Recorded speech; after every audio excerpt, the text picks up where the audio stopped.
Beat to quarters. Run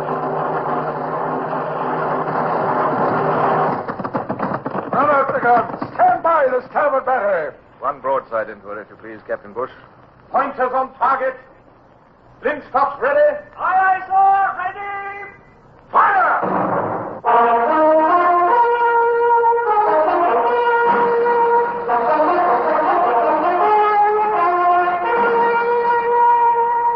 Presenting Michael Redgrave as C.S. Forrester's indomitable man of the sea, Horatio Hornblower.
Say that as a man gets older, he grows complacent.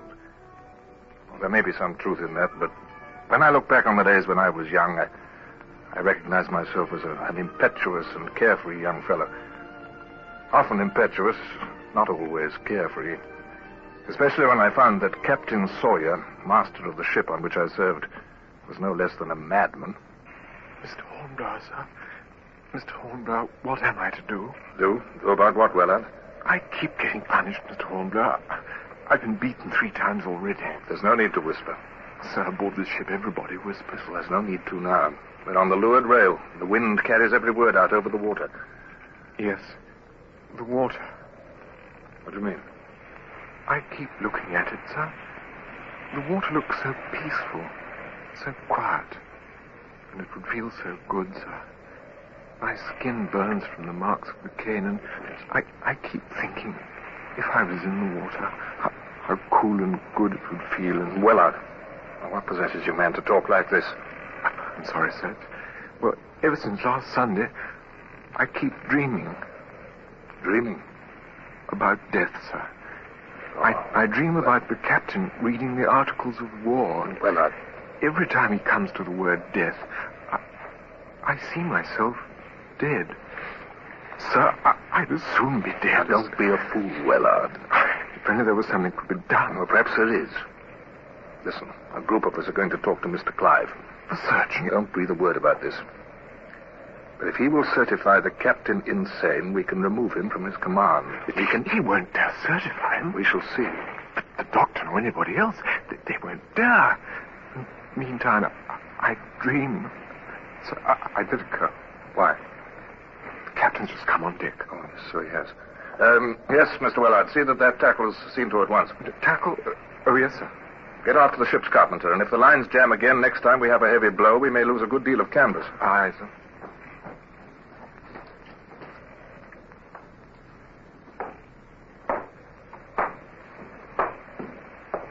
Ah, Mr. Hornblower. Good morning, sir. Good morning, sir. You needn't try to dissemble before me, Mr. Hornblower. I have eyes. I know when I'm being conspired against. Well, answer me. I know of no conspiracy, sir. Where's my acting gunner? Mr. Holmes! Mr. Holmes! Aye, sir.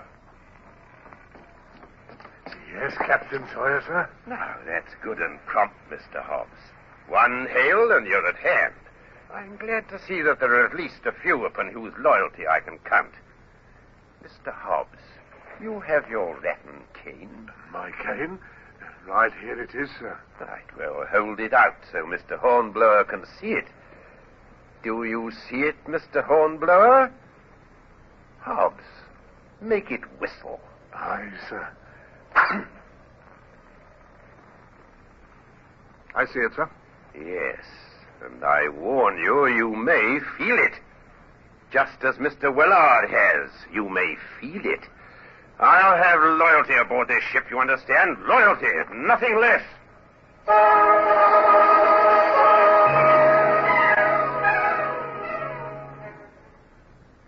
So the days dragged on. The captain ever more suspicious and dangerous. The crew sullen and slack, because at every opportunity Captain Sawyer would play them against his officers. And as for the officers themselves... Dr. Clive, it's been difficult enough, all of us contriving to talk to you this way. You're the only one who can lend a hand. Now, Lieutenant Bush, it's true enough I'm the surgeon, but still... He's unfit to command, Mr. Clive. Unfit. I can't really say, Mr. Buckland. You know he is. You're first lieutenant aboard the Renown, Mr. Buckland. Next in command to Captain Sawyer. If I certify him unfit to command, it'll put you in charge. I know that. Are you willing for me to take that responsibility? Well, Are you?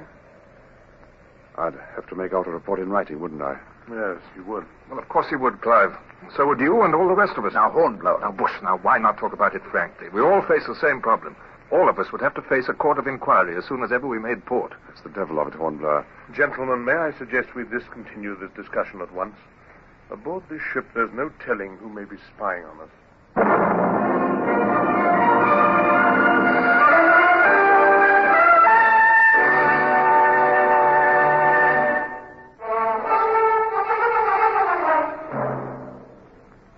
The wake boiled behind us, and the wind stayed fair for the West Indies. We held no more discussions. In a way, it seemed that each one of us was so afraid for himself that he couldn't risk being seen with someone else who might be suspect. And then came one particular afternoon. Answer me about the ammunition locker. Sir? Its lock was broken. You did it some damage, didn't you? And going off watch, you stopped to make certain it had not yet been noticed. I did not stop. You lie! You were seen. But, sir... You were seen by Mr. Hobbs. This good, loyal man, Hobbs. He says... But... Ah, you cannot speak, eh? Sir, I swear to you I did no damage to any lock, and I swear I went directly below. I never went near the powder supply. So, expect me to believe you over... May I say one word? You, Mr. Hornblower? Mr. Willard never went down to the gun deck, sir. Be very careful, Mr. Hornblower. It's true, sir. He went down this way, by way of the Starn companionway. Lieutenant Bush and I were coming up for our watch, weren't we, Bush? Lieutenant Hornblower's right, sir. So, you too defy me as well, eh? It is no defiance, sir. It's... Silence, Mr. Bush! Willard claims innocence, and straightway you support him. Be careful. Be very careful. Sir, there are two of us as witnesses, and Hobbs must have been mistaken. Mistaken? Oh. Were you mistaken, Hobbs? Sir, why should I lie? Ah, exactly. You've no reason at all. You're loyal. It's these others, Willard and... Silence, Mr. Willard! You and these officers. Officers. Always whispering, always talking. Lieutenant Bush, confess it. You, Lieutenant Hornblower, you did not see Willard, did you? You cover up for him. Confess it. Sir, I did see it. And I also said... Silence! All tarred with the same brush. I'm not a fool. Mr. Hornblower is already on watch and watch. But both of you shall now report to Mr. Buckland at 2 bells, 4 bells, and 6 bells. Yes, you too, Mr. Bush. 2 bells, 4 bells. That means every hour, day and night. Now, as for you, young Mr. Willard, perhaps a few more strokes of the cane will teach you manhood.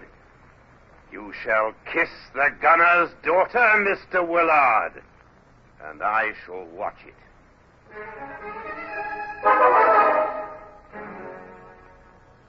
To kiss the gunner's daughter is to be tied face downward over the muzzle of a gun and to be whipped.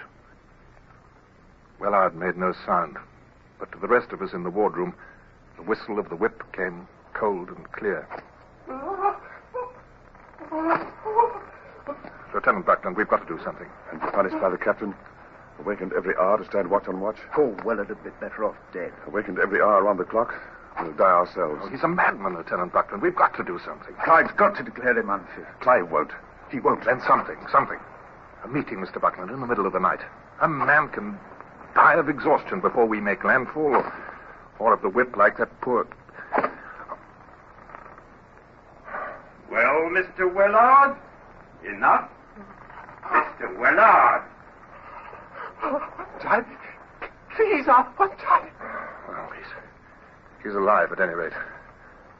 Well, Lieutenant? Yes. Perhaps we'd best, Hornblower. I am meeting. A secret meeting. And the Lord protect us all.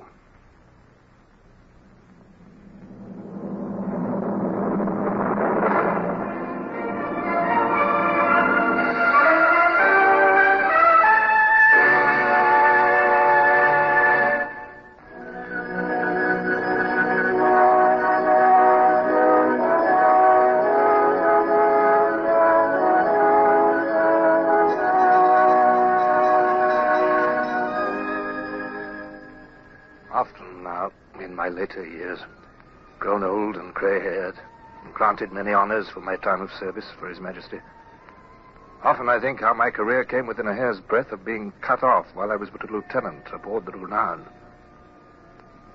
Waking up at night in the dark, I often think of myself as I was then in the middle of the night, in pitch darkness, at a secret meeting far below deck. Lieutenant Buckland. Who's that speaking? Hornblower, sir. Ah, yes. Well, So, whatever we do, we'll have to do it quickly and sharp. you mean put him in irons? Whatever we did, he'd call on the hands, and they might follow him. They'd follow him right enough. Hasn't he been toadying up to them? Double rum every chance he got, rope yarns Sundays. I tell you, in irons, all right, we'll have our hands full turning them into a disciplined crew again. Now, that's enough. We'll get nowhere talking about what's gone by. What's to come is our problem. So I say put him in irons quick. Quiet now, quiet. In irons, and what then? What's that? It's not rats. Mr. Buckland, Mr. Hornblower. Willard, where did you come from? The captain, sir. The captain's awake. He's on his way down here. Willard, which way? Which way, Mr. Hornblower? The captain, which way is he coming? I think by the steerage hatchway. Well, you came down ahead of him? Yes, sir. What's to be done, Hornblower, for the love of heaven? There's another way out of here. Forward in the cockpit, up through the cable tier. Get forward, all of you. Hornblower's right. Forward the cable tier. Bush, you stay here. What is it, Hornblower? You've something in mind? I don't know, but someone should keep an eye on the captain. If you and I and Willard move quietly enough, we can go up the steerage hatchway before the captain reaches it. Yes? And then we can stick to the shadows. Let him make his way down here, and once he's down here, we're safe enough. We'll be in a good position to help the others. If necessary, we can create some diversion. Yes, good. We'd best move quickly, though. Willard, Willard? Bush, where is Willard? Willard was gone. He'd slipped away in the darkness. There was no sign of him.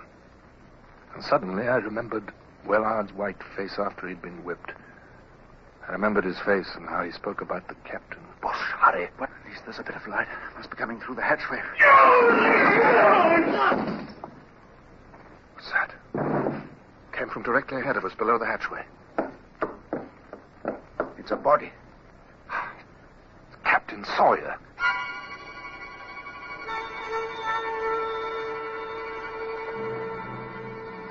The next several hours were busy ones. Dr. Clive was called, and he pronounced Captain Sawyer dead. The body was brought up and prepared for burial in the morning. Lieutenant Buckland, as senior officer commanding, became acting captain. And on the quarterdeck, by the light of the southern moon, I took part in a small disciplinary action. It involved Willard and the captain's toady, Hobbs. It's not my place to remind you, sir, but didn't the captain give you orders? Orders? Aye, to arouse Mr. Buckland every watch. At 2 bells, at 4 bells, at 6 bells. Hobbs, you're insolent. Aye, sir. The captain is dead.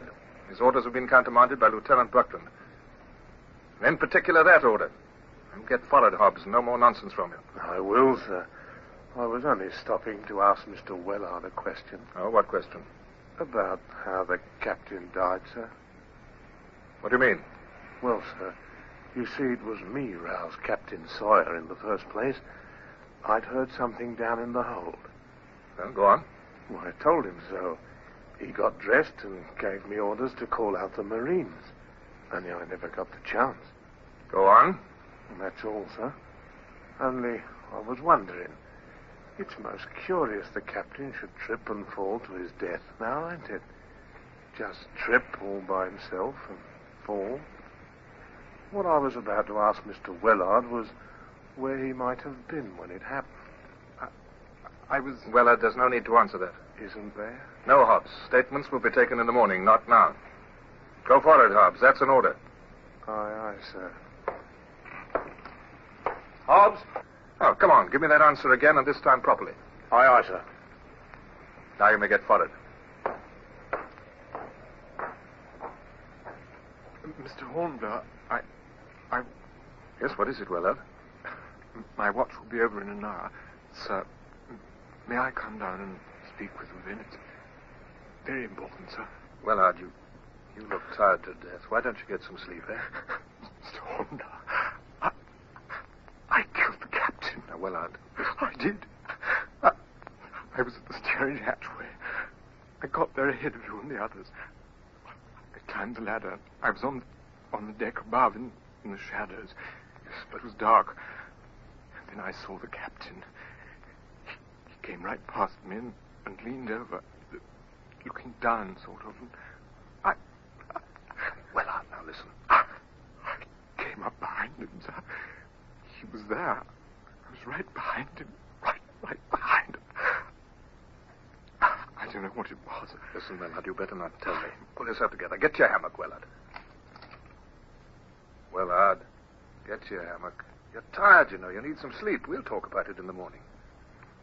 Tired, yes. Quite tired. But, Mr. Hornblower, I don't think I shall ever sleep again.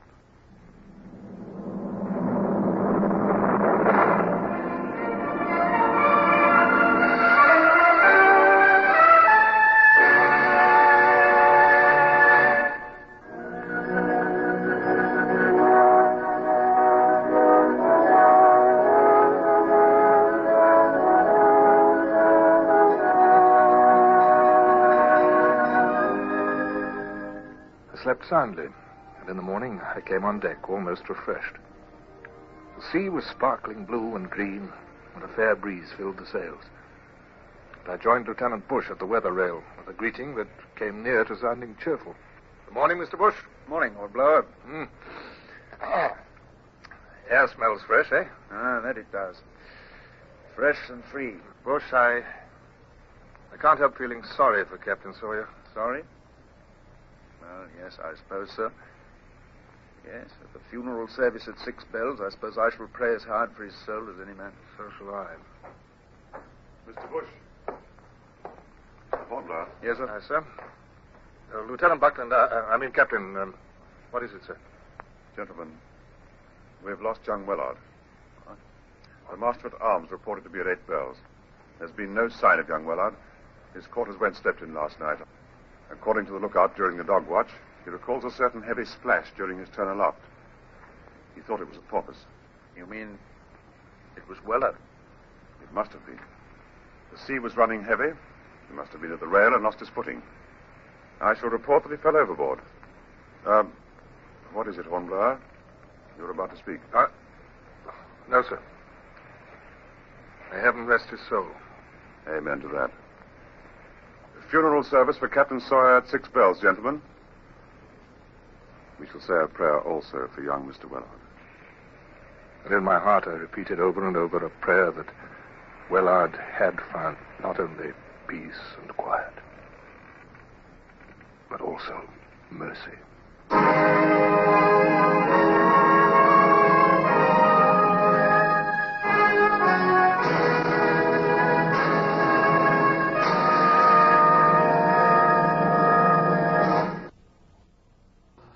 Horatio Hornblower, starring Michael Redgrave, is based on the novels by C.S. Forrester.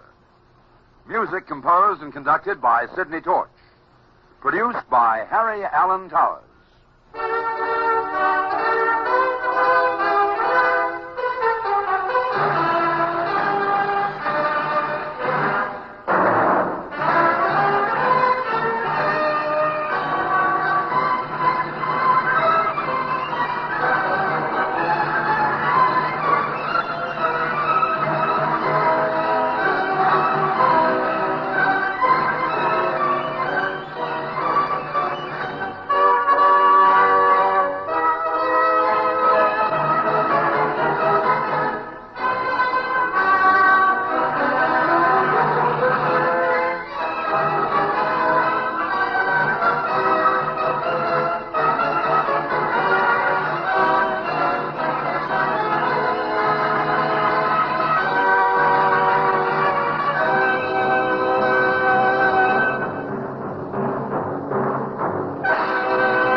Beat to quarters.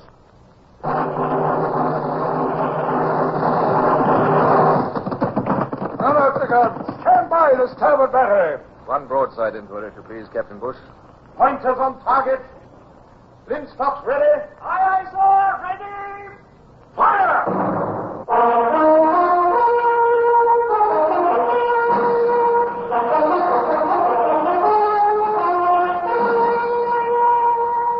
Presenting Michael Redgrave as C.S. Forrester's indomitable man of the sea, Horatio Hornblower.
Man looks back sometimes and tells himself that it was at such and such a time that he changed, that he grew, that he shaped himself into what he was to be forever after. With me, that time was in the weeks following the death of Captain Sawyer of the man-of-war Renown. I was only 5th lieutenant aboard our ship, and I didn't know then that I was making myself into a man who might someday be worthy of a command. Mr. Hornblower, did you think my talk with the men had an effect? It may be too early to tell, sir. But what was your impression? Well, sir, your talk was really divided into 2 parts. First, the announcement of the captain's death. Which, of course, was your idea, Mr. Hornblower. Mine, sir. Yes. You remember, here in the wardroom. I said it would cause unrest when this news got about among the men, and that's when you spoke up. You said, wouldn't it be best to get them all together and tell them immediately before wild rumors start? Oh, yes, I did say that, sir, but of course I felt that was what you were about to suggest yourself. It followed so logically on your own thought that we couldn't chance unrest. You thought I was about to say it? Yes, sir. Yes, but you didn't wait for me to say it. I'm sorry, sir. You weren't by any chance, Hornblower, trying to tell me how to run this ship? No, sir. Naturally not. No, I shouldn't allow that, you know. Well, of course not, sir. I'm in command here. Yes, sir. Yeah. On the other hand, Mr. Hornblower, we all know that I've not had a command before, and I hope I'll not be so obstinate as not to listen to the ideas of my officers. There's another matter. Rather a serious thing. What is it, sir? Nothing. There was something on my mind, and momentarily I thought I'd discuss it, but never mind. I'll make the decision myself. That will be all, Mr. Hornblower.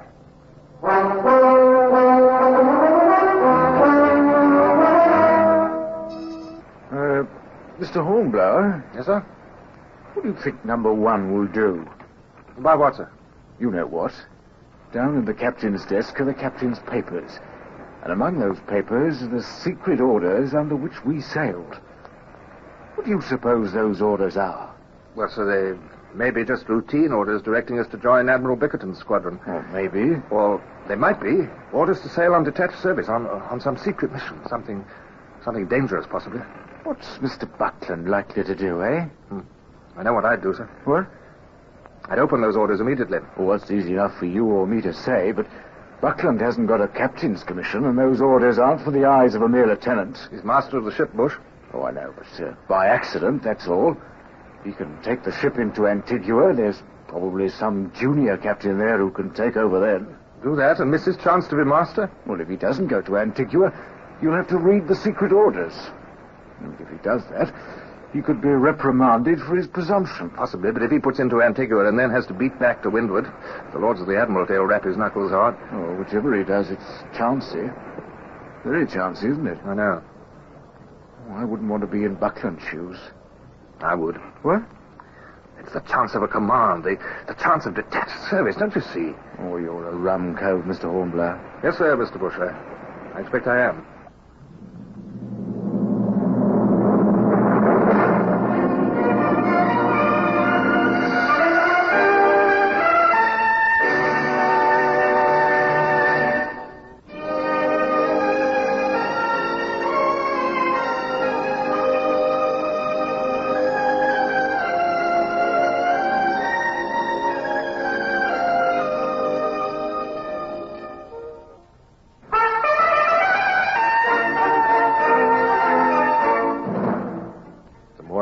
The more I wanted to talk to Buckland about those sealed orders. But a 5th lieutenant, 4th now that the captain was dead, cannot bring up such things without being asked. There was a tension and excitement within me that cried out to have the secret orders opened.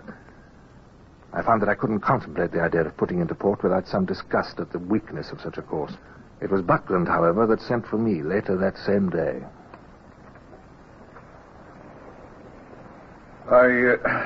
I have a decision to make, Hornblower.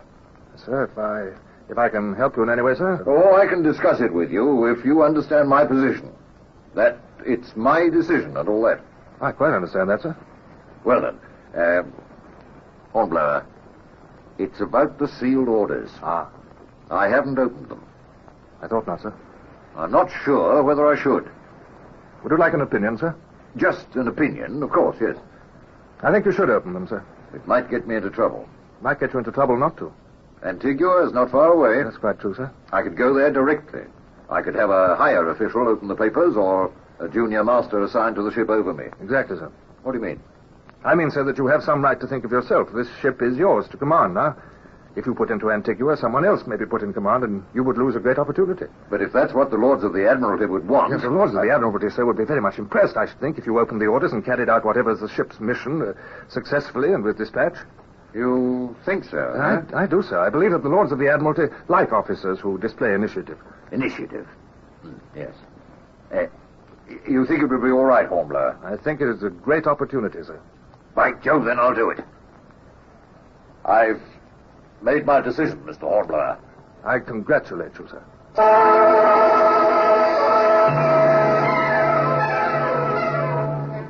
Hello, Mr. Hornblower. Miss Scarborough, Lieutenant Bush, sir. Hello, Mr. Hornblower. Look there. Oh, it's just a flying fish. Yes, and there's another. Such excitement over a flying fish. I never saw one before. Oh, you'll see plenty of them before this voyage is over. That depends on what we're headed for. Well, I imagine number one law is to put into Antigua. I don't think he would... Look, there's Mr. Roberts. Oh, I've seen him before. Yes, but he's been below with Buckland. Is this a reason for such excitement? What's the matter, Mr. Hornblower? Mr. Roberts. Mr. Roberts, sir. Oh, there you are, Hornblower. You know about this thing, don't you? Yes, sir. What thing? Is there some secret?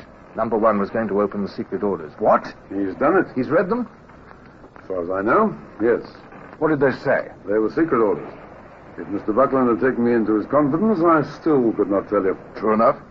So we're none the wiser. There's Mr. Buckland now, on the bridge. We don't know. I want to know. Bless my soul, do you still expect to know what lies in store for you? We've been at war since '93, nearly 10 years of it. It's the West Indies today, Halifax tomorrow. You obey orders, Helmer Lee, let go and haul, a belly full of grape or else champagne and a captured flagship. Who cares? We draw our 4 shilling a day, rain or shine. Mr. Carberry! Mr. Buckland passing a word for Mr. Carberry. Oh, bless my soul, excuse me. Now you could earn your 4 shillings a day, Carberry. A change in course. I'll wager a week's pay. It means a change in course. No takers. Listen. Officer of the watch. Sir? We're altering course 2 points. Steer southwest. Aye, sir. Course southwest. Mr. Abbott, pipe the hands to the braces. Well, gentlemen, you heard me. We're altering our course. Pardon, sir. Could you tell us our mission, sir? Not our mission. That is still secret, Mr. Hornblower. Very good, sir. But I'll tell you where we're bound. Mr. Carberry knows already. Where, sir? Santo Domingo. Scotsman's Bay. Santo Domingo. Hispaniola. Haiti. That means Haiti. Santo Domingo, Haiti, Hispaniola. 3 names for the same island. Haiti? That's where the natives are in rebellion. Yes, Mr. Hornblower. That's where the natives are in rebellion.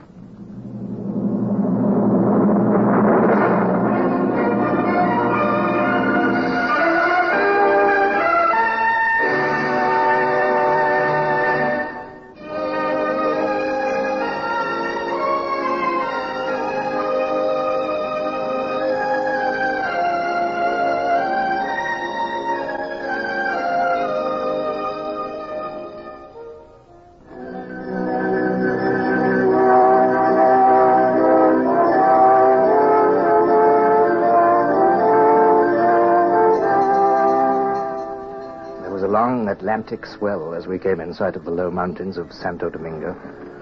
Up on the quarterdeck, Buckland peered through his telescope at the land.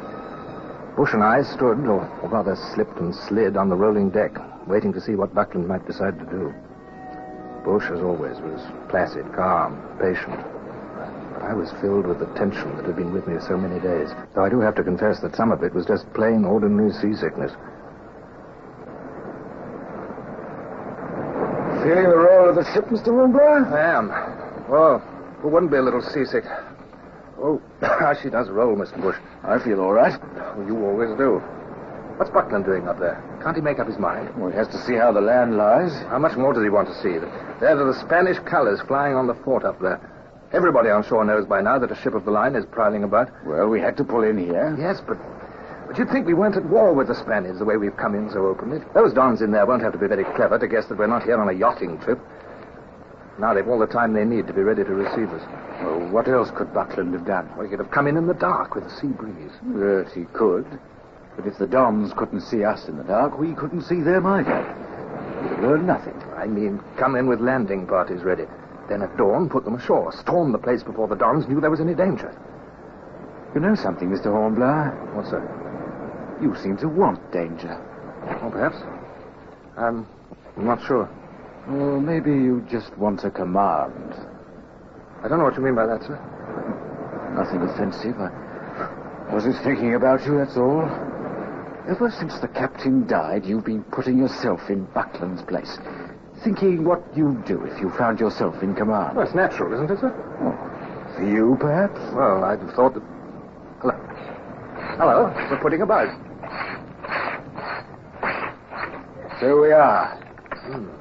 What now? Out to sea while Buckland thinks out what he's seen. I suppose it's necessary. Well, you'll feel better when we get out of this swell. Better in one way, perhaps, but I wouldn't mind the seasickness if we were going into action and not running away to think about it. Oh, what a fire-eater. Fire-eater? Me? Oh, quite the opposite. I wish... Oh, I wish for too much, I suppose. You wish for action. You're going to get it, you know. I imagine so. We'll pull in to attack that fort. Then we'll see how you behave yourself, Mr. Hornblower.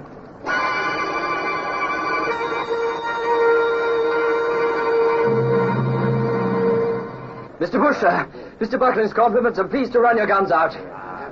Quiet! Up ports! Run out! Mr. Bush, sir. Mr. Buckland's compliments, and will you try arranging shot at those shore batteries when your guns rev? Very well. You heard that, Mr. Hornblower? Yes, sir. They probably have batteries on both sides of the harbor. Yes, sir. Oh, Mr. Bush. Yes? Look over there. No, over in the direction of that point of land. I see the point. Do you see the smoke? They're heating shot. I dare say. The fort's opened fire on us. They're firing on this side, too, sir. So they are. We'll be caught in a crossfire in a minute. That's what you wanted, Mr. Hornblower? Action, eh? Yes, sir.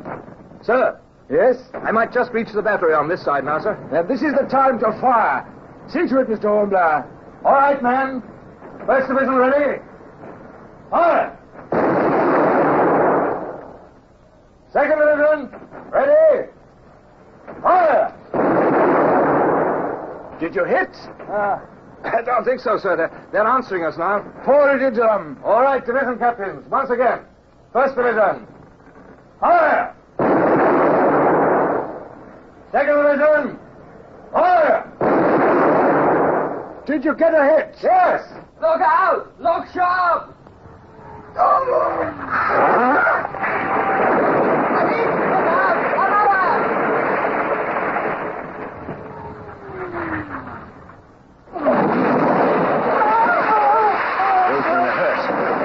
Look to them. Aye, aye, sir. Mr. Bush, sir, where a fire. What? That was hot shot. Look, the deck's smoldering. Fire buckets here! Fire bucket! Mr. Bush! Mr. Bush! Yes, sir, Mr. Buckland, sir. Can't you put out this fire? If you could spare some more men from top deck, sir. We can't. There's a fire there, too. I'll do my best here, sir. You men, look sharp at those fire buckets. It's even worse on top deck. What do you think, Mr. Bush? Oh, we'll never get these fires out, sir, as long as we're in range of their guns. We can't spare enough men, and there's the chance they may hit us again with their blasted hot shots. I know. That's why I've had to give orders. We're going to put about and run her out to sea. I'm sorry, sir. What's that? Oh, no. We run aground. Keep at this fire. And you, Mr. Hornblower, keep firing. Aye, sir. I'll go topside and see if we can get her off. First division, ready? Fire! Second division, ready? Fire! Load again. Mr. Bush, can I help while they're loading? No, thanks. We'll head for it now. Yes, you can feel the ship's trailing. When's high water? High water, not for over an hour, I'd judge. Oh, we'll never get her off till then. By then it'll be too late. It seems so. You men, are you ready? First division, fire! Second division, fire! Mr. Bush, what is this? Do you notice any movement while I fire a gun, sir? No, only the jar. Well, it's the jar I mean. The whole deck lifts under it. So it does. Oh, I could fire all my guns at once, and that might break the suction, sir. By Jove, it might. It might indeed. All right. All linstocks going. All right. Then. 1, 2, 3.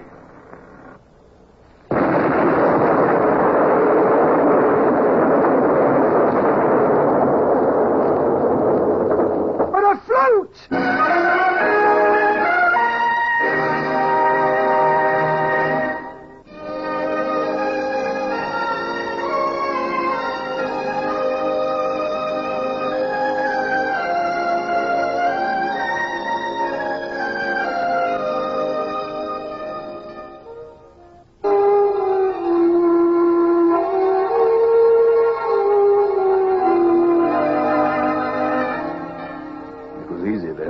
Put about and set out to sea to get the shipboard fires under control. And finally, the last of them was out. We failed in our mission. So far? So far, there's nothing more to do but continue on to Antigua. I wouldn't want to be in poor old Buckland's shoes. Not in your own, apparently. I'm sorry for Buckland. You wouldn't want to be in his shoes? I would. You're incorrigible, aren't you, Mr. Hornblower? What do you mean? You said before you'd like to be in Buckland's place. That was before he opened the sealed orders. You'd open them in a minute, you said. Well, he did it. And look what it's got him.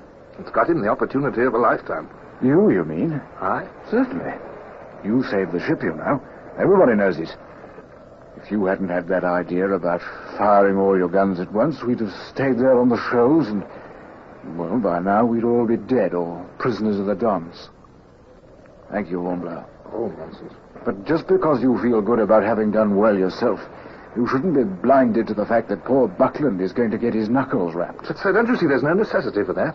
We turned tail, we retreated, we were afire. We were apparently limping back to some home port. The Dons must be relaxed. They don't expect us back. Nor will we go back. Yes, but we should. Under cover of darkness this time. Oh, what an opportunity for Buckland. Hornblower, the better I get to know you, the more I stand amazed.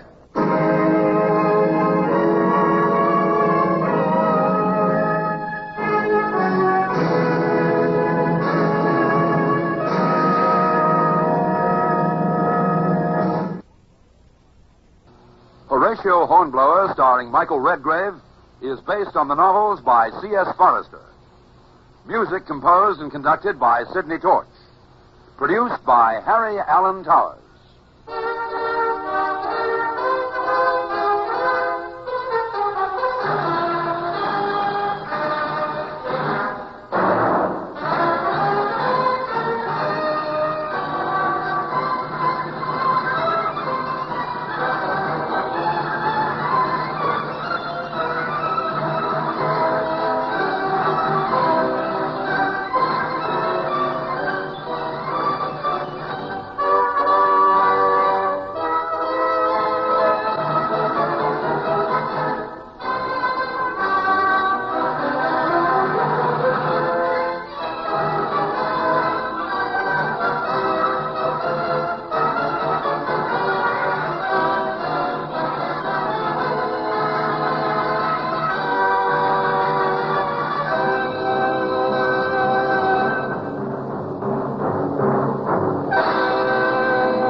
Call all hands. Beat to quarters. Run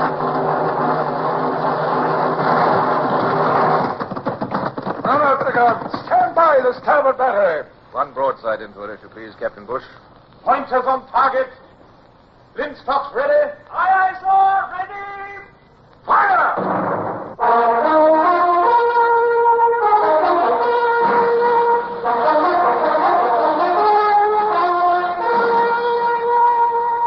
Presenting Michael Redgrave as C.S. Forrester's indomitable man of the sea, Horatio Hornblower.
I truly believe that of all human emotions, the one which depresses a man most is that of helplessness.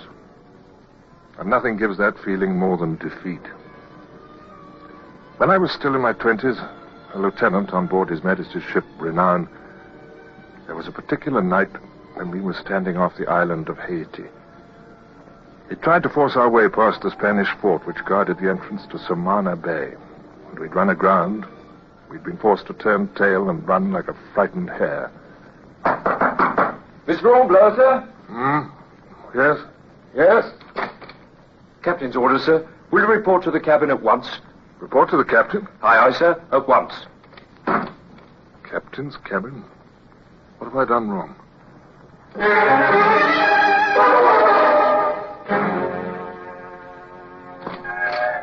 Lieutenant Hornblower reporting, sir. Come in, Hornblower. And please be good enough to close the door. Lieutenant Bush and I are having a devil of a time keeping these charts from blowing away as it is. I'm sorry, sir. There is quite a draft. Well, Hornblower, what's this you've been up to? Up to, sir? I've been asleep, sir. What's that to do with it? I mean this foolish, impractical scheme of yours. Well, allow me to explain, sir. Mr. Hornblower, I took the liberty of telling Captain Buckland. Telling him what, Lieutenant Bush? Oh, you are sleepy. What we talked about on deck, Hornblower, your idea of a landing party, storming the fort from the rear. Oh, yes, Captain Buckland. Yes, sir. Maybe yes, maybe no, Hornblower. It all depends. I think it's possible, sir. Possible depends on many things. For example, how many men we send ashore. 100, sir. 100 plus the Marines. Oh, that's a total of 180. Spaniards might have a good deal more. Oh, sir, I think not. You must have noticed yesterday during the naval action they were firing only 6 guns from the fort. Don't say only 6, Hornblower. They were big guns, extremely big. Yes, but that's not what I mean, sir. I'm sure that none of us will ever forget how big they were. What I mean is, gun crews can't be more than 10. Well, that's 10 to each gun. That's 60. And say the same number to look after ammunition detail and garrison. Oh, well, that can't be more than 120, sir. Yeah, 120. Behind solid stone walls. Well, they won't be guarding the rear of the fort, sir. And how do you judge that, pray tell me? They're expecting an attack from the water, sir, especially after our attempt of yesterday. Yes, I'd be obliged if you stopped mentioning that. Yes, sir. But it's true. Here's the island of Haiti, sir. Here's the Spanish fort overlooking Samana Bay. Here's Scotchman's Bay. Yes. Behind it to the left. That's your suggested landing place, eh? Yes, Lieutenant Bush. Although it's not really my place to suggest. But go on with it, Hornblower. What about the natives? Well, they hold this half of the island, sir, the right half. We're not at war against them. No, sir. But the Dons are. We might as well take it into our considerations. They're afraid of the natives, sir. That's why they'll be watching the front of the fort. Right here, Scotsman's Bay. And then this way, through the marsh and up the ridge of land, and there's the fort. With the fort in our hands, we'll control all of Samana Bay. The bay is a rat's nest of Spanish privateers. They could never use it as an anchorage against us. Now, if, Hornblower. There's always if. Why, sir? It's getting late, gentlemen. We'll think about it. Think about it. Sir. Now what? Well, sir, I mean, you'd put it off. Well, Hornblower, you're not suggesting that it can be done now, tonight? Well, there's time enough, sir. Time enough tomorrow night. Yes, sir, only... Only what? Good heavens, isn't my crew tired enough already? Yes, but the Dons are also tired, sir, and the longer we wait, the longer they have to consider the whole situation and prepare. Yeah. What do you say, Lieutenant Bush? Well, sir, I'm inclined to agree with Lieutenant Hornblower. Soon it's done, biggest surprise, I say. Oh, very well, then. A landing party it is. Scotchman's Bay. Lieutenant Bush, you'll be in charge. 100 men and our Marine Guard. Aye, sir. I suppose you'll need a second in command. I will, that many men. Good. Well, you can take whom you choose. Lieutenant Bush, if you please... Eh? Oh, well, nothing, sir, only... Will you look at him now, Captain? He can hardly stand at attention. He's so anxious to go. Of course, Hornblower. Who else would I take as second in command? Wasn't this your scheme in the first place? Agreed, Bush, agreed. Hornblower's your second. Although I'll be left rather short-handed. It'll go badly with all of us if this venture fails. You'll have the Renowned standing off Samana Bay at dawn, sir? I will. And I'll have my glass trained on the fort. Best arrange a signal. If we're successful, sir, we'll fly our flag above the Spaniards. Yes, good enough. Our ensign above the Dons. Good. Now, let's see. Well, Hornblower, you're tapping your legs like a regular cricket. What now? What else is there? Well, I was wondering if we'd best alter our course, sir. We can head for Scotchman's Bay now. We shouldn't waste any time.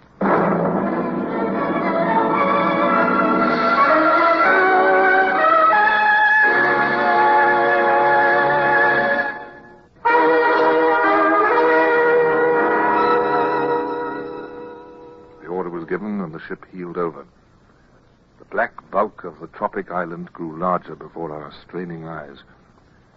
The land breeze caught us, and then we heard the swell of the surf. And then we were in the small boats heading in towards the beach at Scotchman's Bay. Steady there, helm. Keep her headed in properly, or we'll swamp the lot of us. Aye, sir. Headed in she is. Steady oars there. Rest of the small boats behind us, Hornblower? Aye, sir. I wish there wasn't so much phosphorescence in the water. Like you'd have trail of it behind every boat. I hope you're right about the Dons looking the other way. So do I. 180 men. Best go over the plans, Hornblower. Aye, sir. Every man has strict orders not to load his musket. We'll be climbing through a tangle of brush. If a gun goes off by accident, it'll rouse every Spaniard in the fort. Or at least their wall sentries will rouse them. We'll rely on cold steel, bayonets.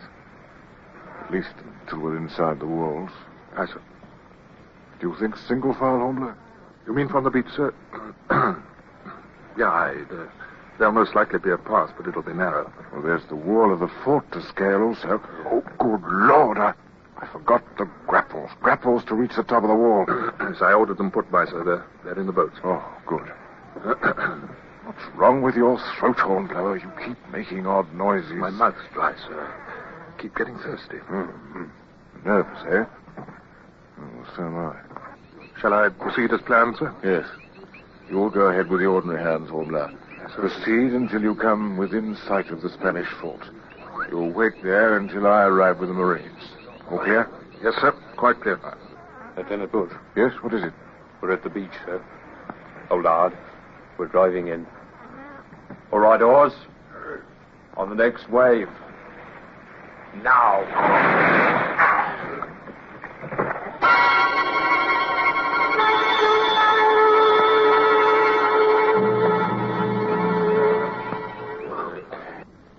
After we left the marsh and began going upward along a narrow path we found on a ridge, the climb was backbreaking. And nor was that all. Wilson, pass the order to halt. Aye, sir. Halt there. Pass the order. What is it, sir? Are your eyes accustomed to the darkness, Walton? I think so, sir. Well, there's something up ahead in that clearing. Can't be the fort. We're not far enough for that. I can't make it out, sir. No, nor can I. Whatever it is, it's moving, sir. It might be men. Sentries, sir? Well, it's possible. Can't move the column till we make certain. Walton, unfasten your bayonet. I have my saber. We'll go forward and find out what it is. Alone, sir? Yes, alone.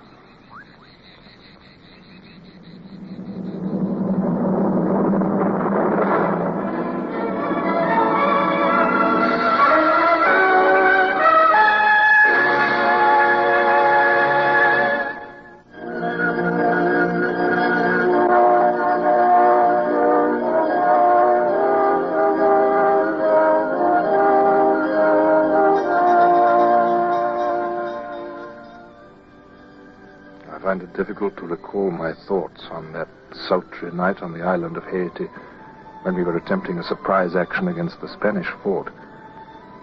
180 men, a good portion of the crew of His Majesty's ship Renown, all on shore in the darkness. The Spanish fort only a few hundred yards away, yet all might be lost.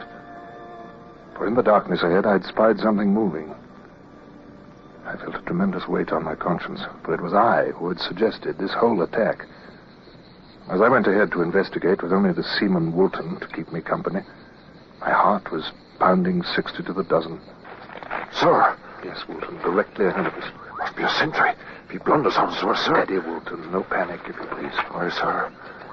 Coming this way, sir. Aye. Cold steel, remember. There must be no sound. Cold steel. Now, Woolton.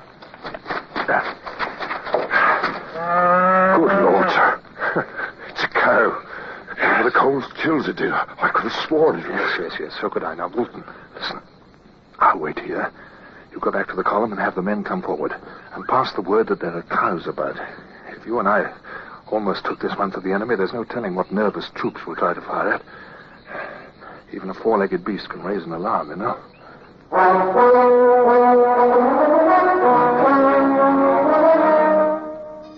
So our progress continued. Bush's column came along, and we moved forward. And every sound seemed magnified by excitement and nervousness. And every whisper seemed a shout. Silence there! Silence! Quiet there. Are we never going to reach that blasted fort, Hornblower? I think we have, Mr. Busher. What? We have reached it, sir. Directly there, before us. By heaven, so it is. Halt there. Halt. The Spanish fort. Hornblower, come forward with me. Aye, sir. There's not a light showing. Nothing. No, sir. The moon's beginning to rise. A bit lighter than it was 5 minutes ago. Yes, it is. Close enough. The walls look uncommon high from here. Yes, they're not too high for grapple, sir. And there's nobody like sailors for swarming up and over. Isn't that a sally port yonder? A sally port? Where? Directly ahead, sir. A bit to the right. Aye. The door must be wooden, sir. A good, strong axeman might be able to cut through it. You're referring to Bosun's mate Silk, perhaps? Aye, sir. Best man with an axe I've ever seen. Suppose he fails, Hornblower. Can't risk all our eggs in one basket. We won't have to, sir. I suggest we split our forces. If you take the sailors and deploy them to the left with grapples and cutlasses, I can take the Marines and try for the sally port. Take Silk with you? Yes, sir. Well, moon's rising. It'll be dawn soon. Come along, Hornblower.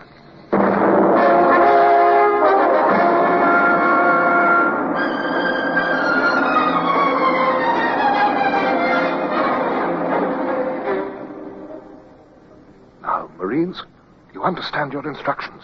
Aye. Lieutenant Bush has taken the rest over to the left wall. His men are deployed with grapples and cutlasses. Silk.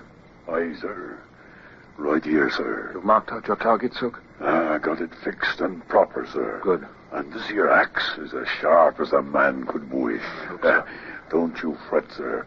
I'll bash that Sallyport door in like it was cheese, and me hungry rat. I'm counting on it, Silk. Walton. Yes, sir. Let me remind you, cold steel, no shooting until we're well inside. Yes, sir. Well enough. Order fixed bayonets. Reams, fixed bayonet. Silk, stay beside me. Aye, sir. Very well. I believe we can now move forward. Here we are. Silk. Right here, sir. Stand aside.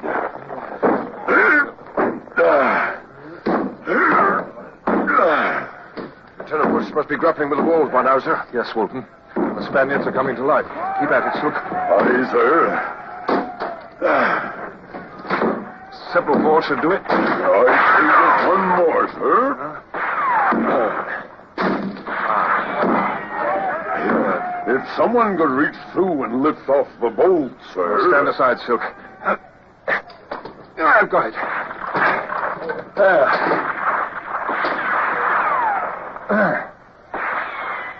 Follow me, rats.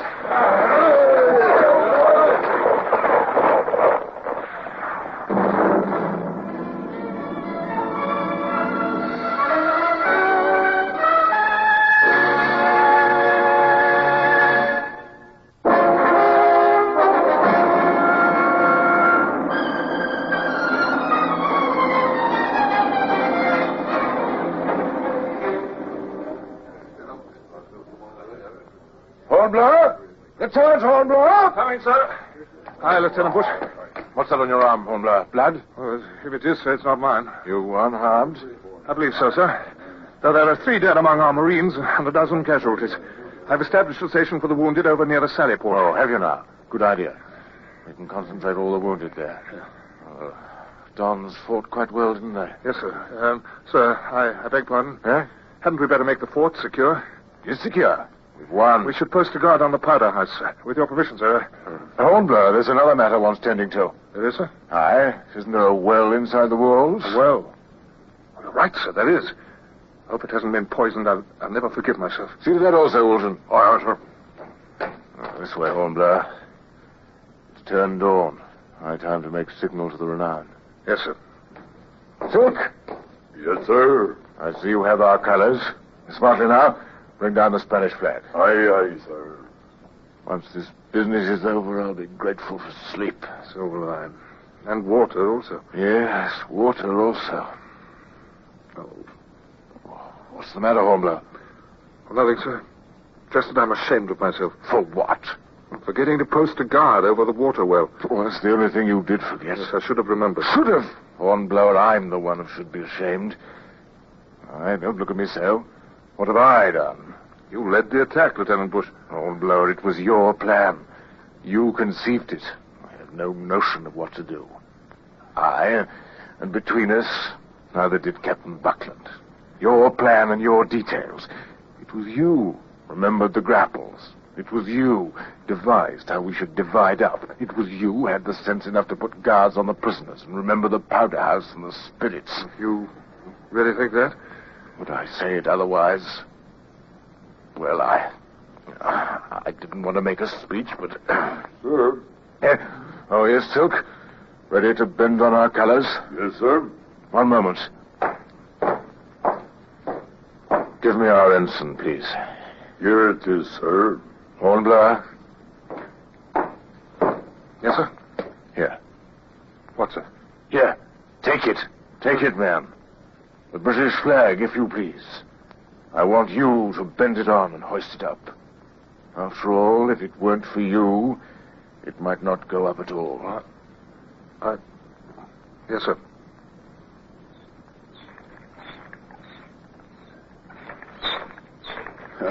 Looks good in the sunlight, don't she, sir? That she does, Silk. By heaven, that she does indeed.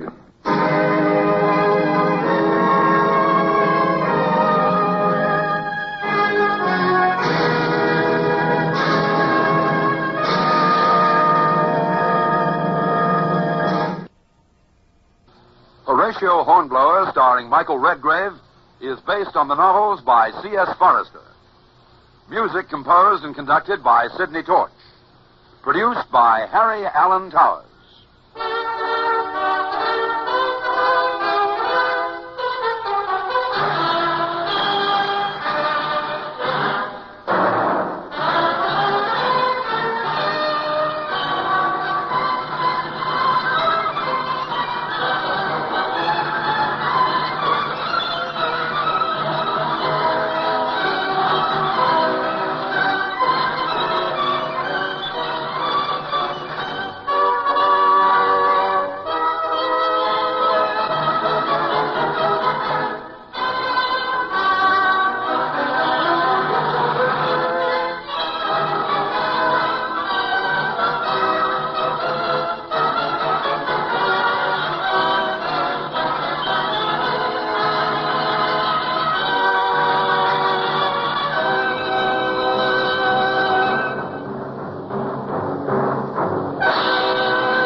Beat to quarters. Man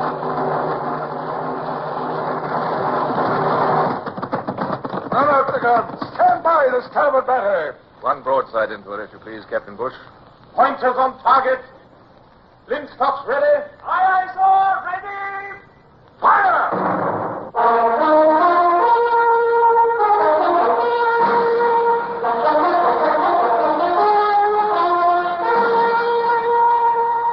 Presenting Michael Redgrave as C.S. Forrester's indomitable man of the sea, Horatio Hornblower.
Now that I'm much older than I was then, I look back on myself in those days with amazement.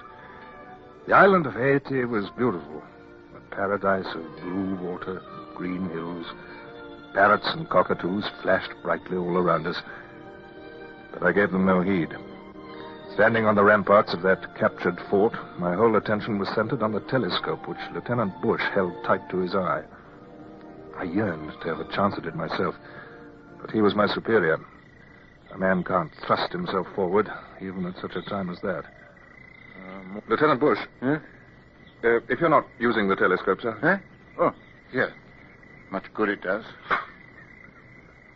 Anything? No. What of the Spaniards across the channel? I can make out no activity, sir. Who's in command there, Hornblower? You speak their lingo. Our prisoners have told you. Well, the captain, general, is named Villanueva. Second in command, Colonel Ortega. Oh, a fine kettle of fish. The Don's holding one side of the entrance to the bay and we the other. Oh, what do we do now? Captain Buckland ought to be here. He's the one to say. Yes, sir. Eh? Oh, yes. Don't say very much, does he? Well, Oh, I know what's in your mind as well as mine. He shilly-shallies. Sir? Yes? There's a sail. It's the Renanza. Oh, how soon will she make the channel? Well, it's heavy going, apparently, sir. I'd say a matter of 2 hours, possibly. Lieutenant Bush, sir. Mr. Davy sends his compliments. He says the Spanish vessels up there in the bay are growing busier than ants round a honeypot. The merchantman? Hornblower. This way, sir. We can get a clearer view from over here, sir. He's right. They're going to try to slip past us. Once clear, they'll scatter like sheep. Oh, why doesn't Captain Buckland get here?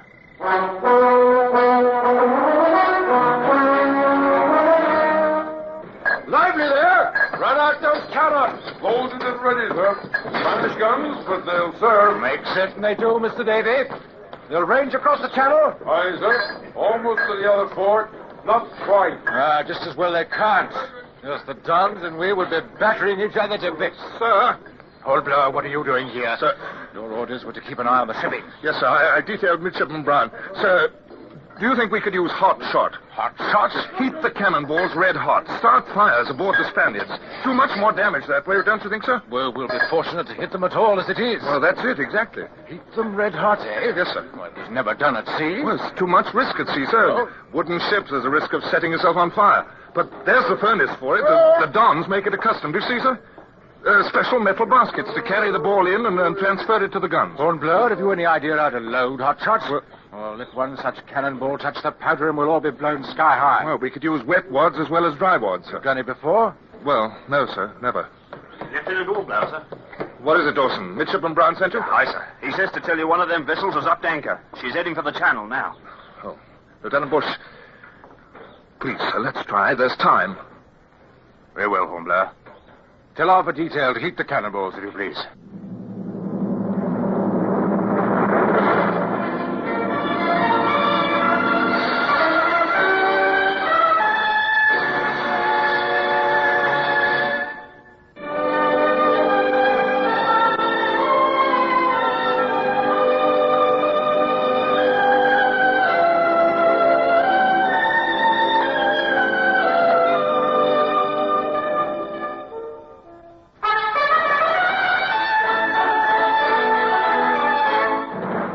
Number 4, number 6 gun over, Mr. Davy. Number 3 is short. Right, swab out the guns. Fire, boys! Dry wads. Wet wads. Ready, spin the balls. And careful there. Number 3 gun. More elevation. Ready, Graham. Then starts ready. Fire!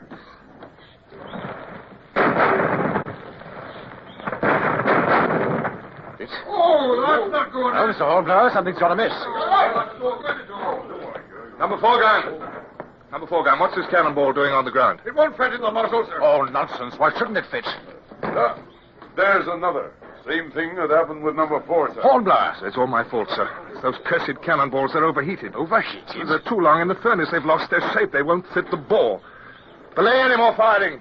It's no use, sir. I'm sorry, Lieutenant Bush. Oh, are you now? Yes, I overreached myself. Oh, maybe not. Why? What do you mean? Well, stop looking at the guns and you'll see for yourself. See? Spaniard! He's lost headway. He's swung around across the channel. Look, is that smoke? It is. He's on fire, sir. Aye, that is. There go the sails. Yes, and the others have turned back. They're afraid to venture the channel. Red-hot cannonballs. I shall report this to Captain Buckland. And by the speed they're returning, I should think they'll be here in under an hour.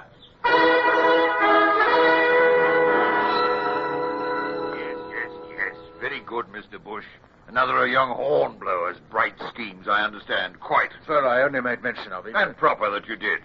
But a man can become a bit tired of... Oh, well, never mind. My commendations, Hornblower. Thank you, sir. What's that? It's not one of ours, sir. No. Spanish bugle. But the Lord Harry, if it's an attack. Quickly, outside. We must see. Oh, on the parapet there. An attack? No, sir. What is it, then? What is it? Well, I'll be damned. A small boat. Aye, sir. Coming over from the Spanish side. Using the bugles so we won't open fire on them. And why not, Mr. Davis? Sir, if you please, they're flying a white flag. They must want to parley. I suppose they do. Oh, very well, Mr. Hornblower. You speak Spanish. Take an escort and meet whoever it is outside the fort. Aye, sir. If you must fetch him in, be certain he's blindfolded. I've no wish to have the Dons know all about us.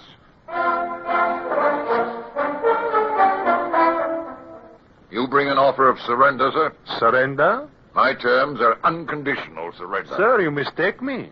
Surrender, yes, but of us? No. I'm here to accept your surrender. Our surrender? Colonel, I've no time for jest. It is not a jest, sir. Well, nonsense, all the same. Look about you, Colonel. You said yourself, 2 days ago this fortress was yours, and now it's ours. See the fortunes of war. Exactly. It's in our hands. Your shipping is bottled up. Sir, if the captain will permit. You are not used to this climate, are you? What's that to do with your request? A great deal. Believe me, one must be accustomed to this climate to stay alive in it. What are you driving at? I speak of the dreaded vomito negro. What's that? Vomito negro. How do you say? Lieutenant, if you would be so good, my English fails me. Well, Hornblower? Sir, Colonel Ortega means yellow fever. Yellow fever? Yes, sir. Vomito negro. The colonel says they're used to the climate, but we are not. Yellow fever, he says, and he says it's bound to strike us. See, most certain. A most dangerous illness. There is much here among the natives. The Captain General Villanueva suggests that you abandon this fortress at once. We shall make no attempt to stop your withdrawal. But believe me, Captain, if you stay within a very short time, you will all die of yellow fever.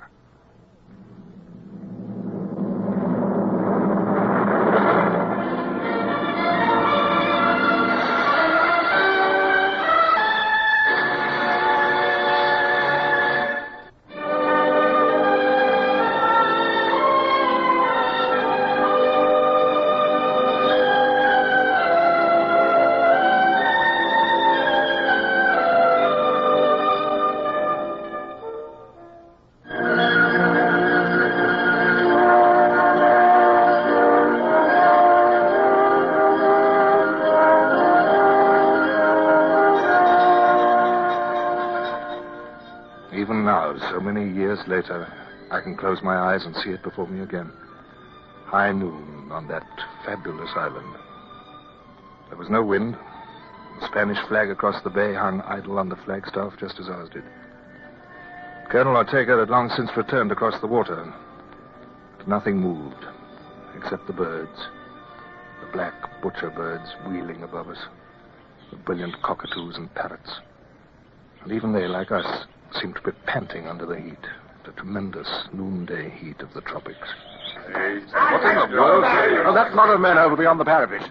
Well, looks like one of them has gone berserk. Right there. Look, we'd best get over there.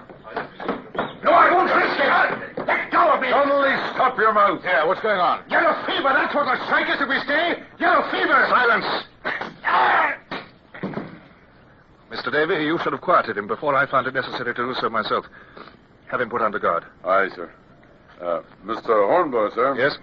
Is it true what he said? Yellow fever? There's no sign of yellow fever. The men say that Spanish colonel said it's bound to hit us, sir. They say... Never mind what they say. You've been given an order, Mr. Davy. Aye, sir. Prentice, turn back all. Take his arms and legs. Lively now. Up with it. Hornblower, how did they find out? A rumor like that'll lead to panic. How did they find out? No, how do they always find out?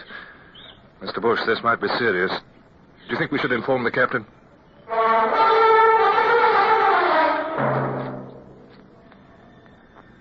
I stood by as the captain and Lieutenant Bush talked it over, their faces grave and worried. Something had to be done. To withdraw would mean defeat. More than defeat. Disgrace. From the narrow, barred window that overlooked the bay, I could see the Spanish vessels at anchor. We were on the tip of a narrow peninsula that jutted out to form one horn of the bay. The ships were far back at the base of the headland. Now, if there were only... Well, it's perfectly clear to me what we have to do. I know, sir, but if they're... Captain Buckland, sir. Hornblower, pray do not interrupt No, me. but, sir, If you please, Mr. Hornblower. Yes, sir. Bush, I'm afraid we're done. Now that the men are aware, there's no hope for us. No, sir. We'll have to do as the Spaniards have told us. Will you please make the appropriate signal to them? We shall embark for the Renown... Captain Buckland, sir. Hornblower. Well, what is it now? We could move a gun overland. A gun? Yes, sir. Oh, not one of these from the fort. No, I should hope not. 24-pounders, 2.5 tons each. Garrison carriages, practically immovable. No, but we could use one from the Renown, sir. One of those long 9-pounders we've got mounted as bow chasers. They have a range near as good as these. You wait a bit. The Renown's up here with us. The Spanish vessels are far in the rear of the bay. It's a good 4 miles. Sir, we needn't drag it from here. Sir, if I may... Look, I hold up my thumb and forefinger. Now, the bay is the space in between. We're here, out where the thumbnail is. Yeah, no need to tell me what I know full well. A good 4 miles, sir. But if the Renan sails round the headland... And around the thumbnail, is that it, Hornblower? 9 pounder, sway it up to the top of the cliff and across the base of the thumb. I mean the land, you know. And we have the Don's ships under fire, sir. We'd be firing... I see, yes. Question of whether it'd do any good. They need those ships, sir. If they see they're going to be destroyed, they'd be frightened. They'd rather surrender to us than be marooned on this island at the mercy of the natives. Possible? Yes, it's more than possible, sir. It could be done. Hornblower, don't overreach yourself. Yes, turn the tables, eh? A gun on the headland. Mr. Bush, do you think it might succeed? I suggest we try it, sir. We had to wait till dark, so the Spaniards wouldn't guess what we were up to. The day seemed endless. But finally night came, the sudden black, deep night of the tropics. Lieutenant Bush was left in command of the captured fortress. The Renan picked up a vagrant breeze, and silently we slipped round the headland until we reached the proper spot. Oh, one more point. Sir? One of the men was in a panic this morning. Donnelly, I believe. Yes, sir. I understand you took him with you. Well, I made a particular point of it, sir. You see, he's ashore with Davy now. Yes, but why him? The man's in a panic. Well, I thought it best to keep him active, sir. He'll be much too busy to be concerned about yellow fever then, sir. Oh, I see. Oh, well, off you go, Hornblower. Good fortune.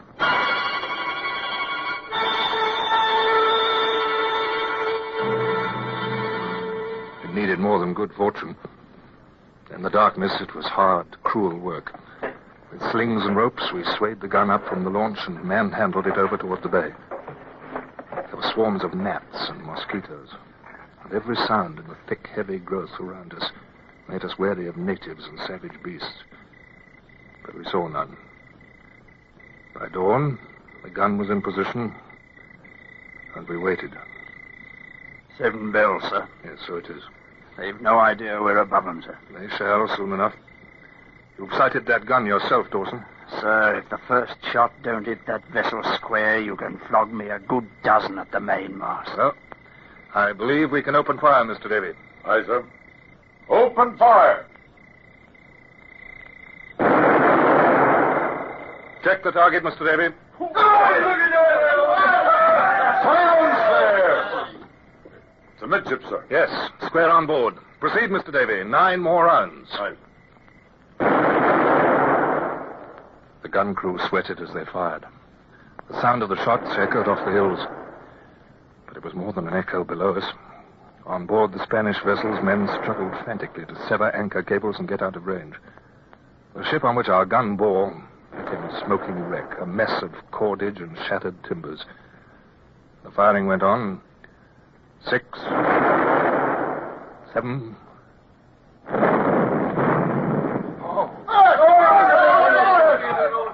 Mr. Davy, what in the devil was that? The gun's unbushed, sir. Unbushed? Aye, sir. The plug round the touch hole. The powder blast unseated it. Yes, I see. Can't fire another round with that. Shall we jettison the gun, sir, and retire back to the ocean side? No. But we haven't got another plug. Mr. Davy, the fort expects us to fire 10 rounds. Those were Captain Buckland's orders. 10 rounds, and all we've done is... Mr. Hornblower, sir. Oh, you're Donnelly, huh? I have a spare plug with me, sir. I can get it fitted in with a bit of time. Good man, you can? Yes. No more worry about yellow fever then, eh, Donnelly? No, sir, only about the gun now, sir. Here it is, sir.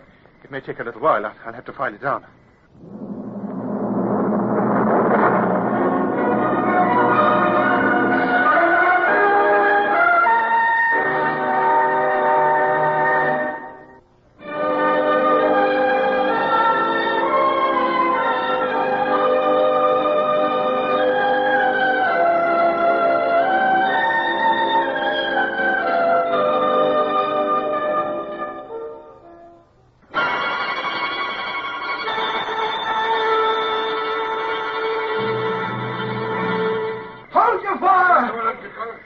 Lieutenant Bush. Hold your fire. Captain Buckland's compliments, and I shall never volunteer to run 4 miles at that pace again. What is it, Mr. Bush? I don't understand it. Oh, don't you, Hornblower? It worked. What? The Spaniards have capitulated? No sooner had you opened up than Ortega came flying across the channel. You should have seen his bumboat. No Spaniards ever used their oars so fast. Aye. Capitulation. They'll abandon the fort and blow it up. We'll take them as prisoners to Jamaica. There's not enough room aboard the Renan. Oh, said the Renan. We'll use their own craft as prison ships. The ships are included? Oh, don't look so surprised, Hornblower. Your idea to begin with, wasn't it? Aye. The three that are left. Prizes of war. Prizes? We'll get prize money. Mr. Davy, take care of that gun. They must be back aboard the Renan before sunset. Aye, sir. I'll buckle to. Bush, it worked. I was... No, Hornblower. I had my doubts, too. May I say? Yes, what? Well, I'd like to say I've been envious of you before now. Oh, before? As your superior, I resented it. And I can resent you no longer. You're brilliant and I'm not, and that's the way it is. You deserve every credit and I'll not grudge it. Hornblower, may I call you Horatio? I'd like to be your friend. Why, I'm flattered. I don't know what to say. Mr. Bush, do you realize I don't even know your first name.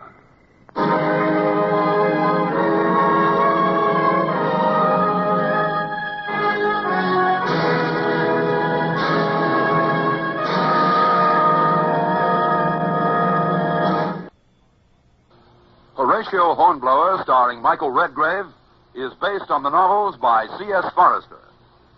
Music composed and conducted by Sidney Torch. Produced by Harry Allen Towers.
Call all hands. Beat to quarters.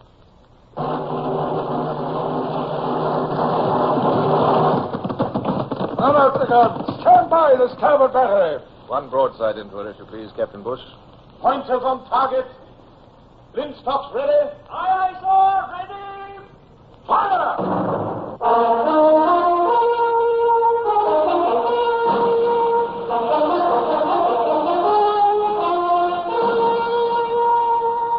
Presenting Michael Redgrave as C.S. Forrester's indomitable man of the sea, Horatio Hornblower.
The feeling of success was strange and new on that eventful voyage of my younger days.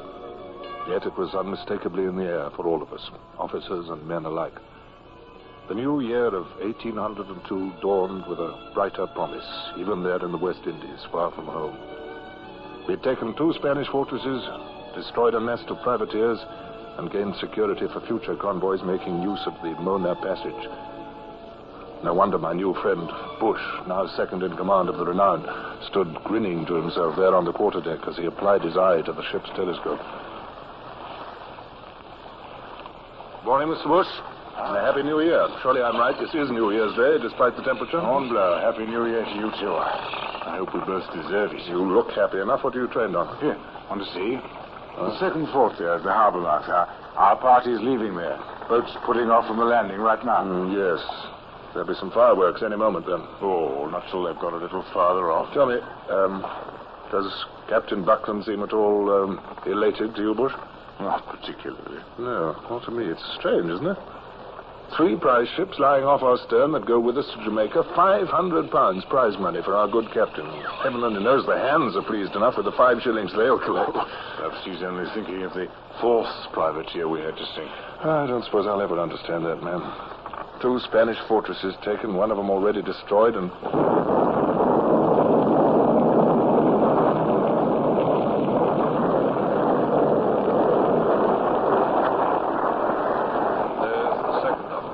Our boat party's safely away. No more do Spanish guns rule the entrance to Samana Bay, you'll notice. Fountains of smoke and flying masonry. I have them 2 tons of gunpowder were quite sufficient, weren't they? We should be losing sail now. As soon as his nib sends up word from his cabin. Well, with 4 ships, 3 prizes, and ourselves jammed full of prisoners and their women, at least our voyage to Jamaica won't be boring. It's the women must be watched, I'd say. Coming aboard, I thought the men seemed tractable enough, even resigned. Probably had enough of that weird island. Yes. Tropic heat, rebellious natives, yellow fever.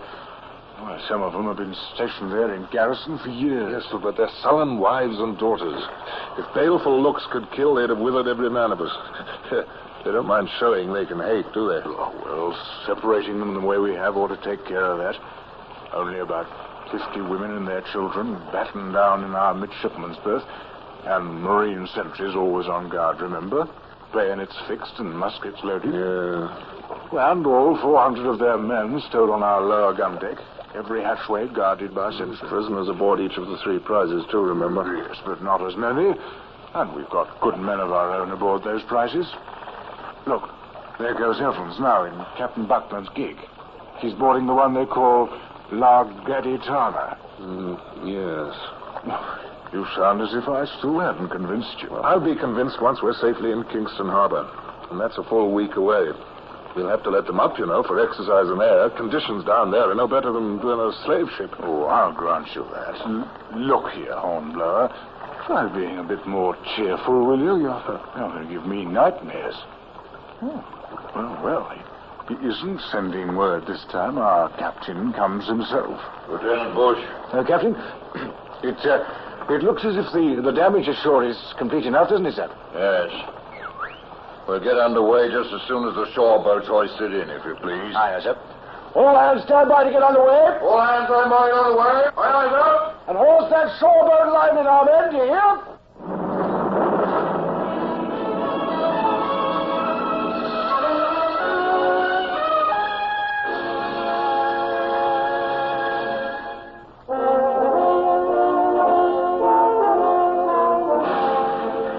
Bush was entitled to feel satisfied, I suppose, as one day followed another without event. There we were, a small armada. 1 British ship shepherding 3 Spanish prizes. 4 specks alone and tiny in a vast, sun-drenched sea. On the Renown, we were left short-handed, both as to officers and men. But though each of the prize crews was small enough, in all conscience, this fact produced no crisis. Watch succeeded watch, and all was calm. A tight and proper routine seemed to have been established. Yet I still couldn't avoid a slight uneasiness. Exercise period beginning? Yes, it's the regular hour after all. No doubt. Bush, look, am I seeing things again, or am I right? That woman over there by the hatchway beside the sentry. She doesn't look exactly sullen now. No, by George, she's flirting with one of our Marines. Sergeant Billings, come here, please.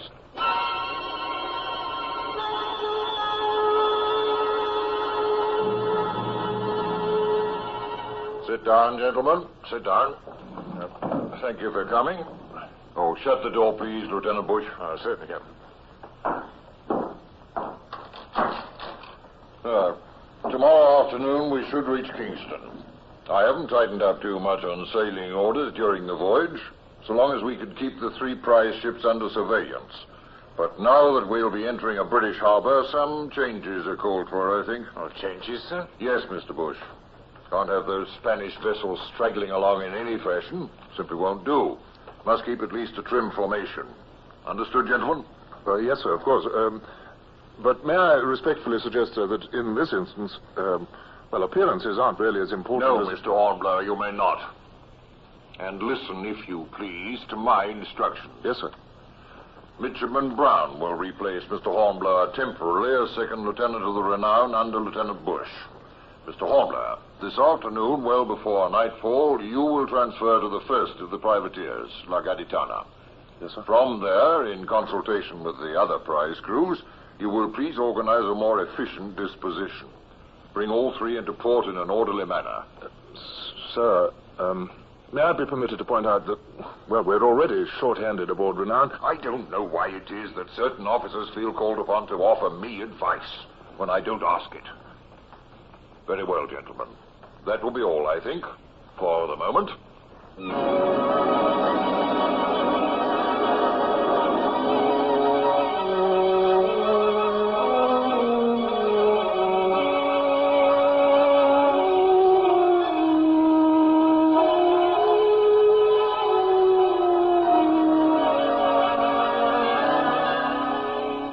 That statement I almost believed myself.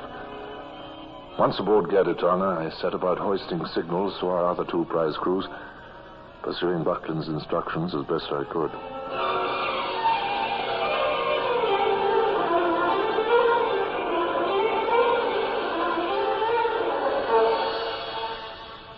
As Bush told me his story later, I was able to piece together pretty clearly much of what had happened aboard the Renown in my absence. It was a dark and lovely Caribbean night, under bright stars, when Bush completed his last evening rounds. He was dog-tired and soon asleep. Old world! The usual ship's sounds did not disturb him in the least. But sometime after midnight, Bush became suddenly awake. His ears told him that something was amiss. There were loud cries. There was a rush of feet on deck. A woman screamed. Then there was another rush of feet, and Bush had leapt from his cot, snatched his sword and pistols from their brackets against the cabin bulkhead.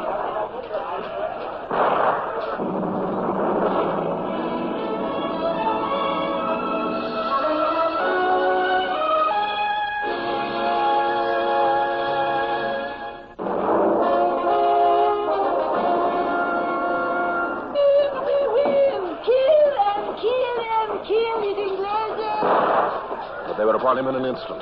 Hands grabbed his sword blade. He fought to tear it from their grip. Struck wildly at the pressing mob. Kicked out with his bare feet at the attackers. Renowns! Renowns! This way! This way! Come on, we'll make a stand! I'm with you, sir. It all happened so fast, none of us knew enough to rally. Renowns! This way! We can stop them! Over here! Come on! Come on! Don't look much good, sir, does it? Here comes some more of our crew, though. We'll try. Stand together, men, together. We'll be cut to pieces if we don't. Bush struggled to rally them. A few more of the crew of the Renown fought to his side. Then suddenly he found himself sprawled on the deck. He had been struck down. He was bathed in blood, his own and that of others. His head swam. He was weak beyond belief. And then the tumult seemed to die away. Bush, sir. Mr. Bush. They've come from that there Spanish prize. Who's come? I do believe it's Mr. Hornblower, sir, with his prize crew. Now, this way. All your allowance who can still walk. This way now. We can drive them back.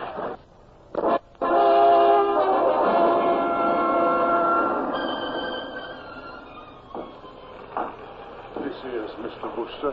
What? Here he is. though you might never know him at the moment. All that blood, and he's fair trampled, too. Yes. Bush? Bush? Are you conscious? Bush, speak to me. Bush! Hornblower, did they take the ship? No, they did not, I'm glad to say. Thank God that you and a few others held them off till we got there. They never reached the quarterdeck. Where's Captain Buckland? Well, they took him prisoner while he still lay abed. Oh, he's all right. We released him as soon as we got the Spaniards under control, and he... Bush! Here, man, he's unconscious again now. Lift him gently now. Gently. We'll have him in his cabin in no time.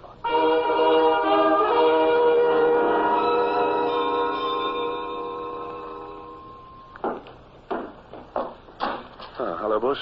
Brought you some fresh fruit juice. Thirsty? Lemonade.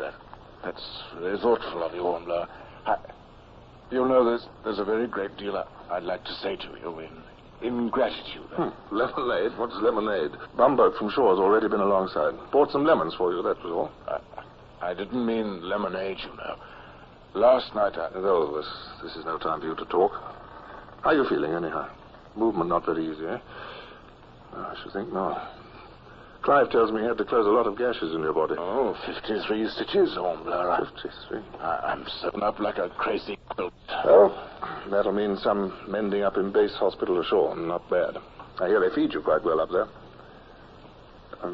I rather envy you at the moment. Things are going to be slightly difficult aboard. Was I dreaming last night, or did you tell me that they'd taken Captain Buckland in his bed? Oh, it's true enough. They bound him with his bedding, and he lay there helpless throughout the battle for the ship. The worst part, Bush, is his hangdog look this morning. Poor old Buckland. Oh, captured asleep in bed. I suppose you'll never live that down. Will there be a court of inquiry, do you imagine? Oh, there's bound to be. You see, Bush, you are lucky to be ill. Whatever happens, it's going to be embarrassing. Hornblower, how the devil did those prisoners escape? Come in. Oh, it's you, sir. Nice of you to stop in and see Mr. Bush. Good afternoon, Captain. Good afternoon, Mr. Bush. Thought I'd just look in on you for a moment before going ashore. You're going ashore to make your report, sir? Yes. Well, it's a beautiful afternoon, sir, so far as I can judge. And you do look most impressive, sir. Those spotless white trousers and uniform coat, and your sword, Oh, yes, I've dressed with the utmost care, in the finest I could find. I've carefully prepared my reports. And I wish to heaven I were dead. Oh, sir, don't say that, sir. I wish I were. Your gig's alongside, sir, and 3 prizes are just anchoring astern of us. Thank you, Mr. Brown. I shall be up in a moment. Aye, aye, sir. Yes, remember the Spanish prizes, Captain. They'll bulk very large to the gold braid ashore. Oh, well, How in heaven's name did those Spanish maniacs escape? Well, it must surely have been due to the, carelessness of the Marine Guard, sir. Certainly it was well planned. Perhaps none of the women, quite sold themselves in exchange for a portrayal, but their seeming complacency must have led some of our men to leave a hatchway unfastened. Yes, we must institute an investigation at once. Sergeant Billings has already reported, sir. He seems quite certain, after much inquiry, that 2 Marines were responsible, and both of them died in the fighting last night. Oh, well, at any rate, I want you gentlemen to know I've treated you well in these reports. For instance, Mr. Hornblower, I've given you full credit for what you did at Haiti and for boarding the ship when the prisoners rose. Oh, thank you, sir. It's more than I deserve. Well, I'll be off. Good fortune to you, Mr. Bush, if you've been taken ashore before I'm back. Oh, thank you, sir. And good luck to you, too, sir, while ashore.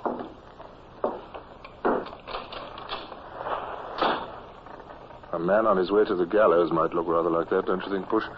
Yes. Well, get some sleep now, if you can, sir. I'll attend to my other duties, and then we'll see that you get ashore.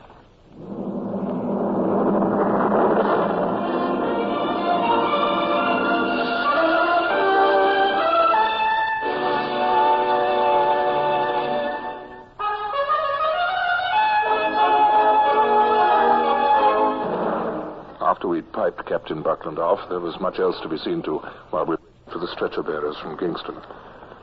Meanwhile, up on deck, I asked Surgeon Clive about Bush.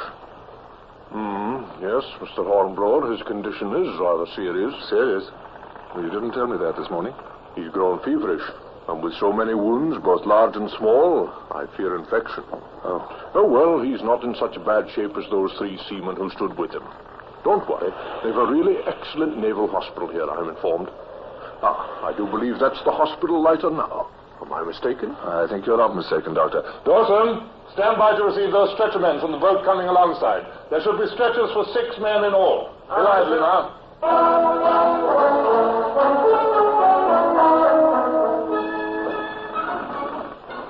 Here we are, Mr. Bush. Sun's a bit blinding, isn't it? Hornblower, I knew there was something I had to ask you. What's that? Kept coming back to bother me all morning. When you recaptured the Renown last night, you came all the way from the Garitana. Well, yes, naturally. Yes, but how did you know that anything was wrong? You were so far away. Oh, I heard a couple of musket shots at first, and then I saw the Renown come up into the wind, and that seemed aimless and peculiar. So you collected all 3 prize crews together, was that it? Yes. Well, the thing that puzzles me, stripping all 3 of our seamen, weren't you afraid of losing the prizes, Hornblower? They all carried prisoners aboard. Better to lose the prizes than the Renown, Bush. Besides what? Well, I had every sheet and halyard cut in the prizes before we left them. It took them so much time to reeve new ones that we had no trouble at all retaking them. Oh, so that was it. And you had to retake them. Yeah. By the holy, you had a busy night all in all. Well, yes, rather. Into the boat with them now, men. And watch those slings. Hoist away.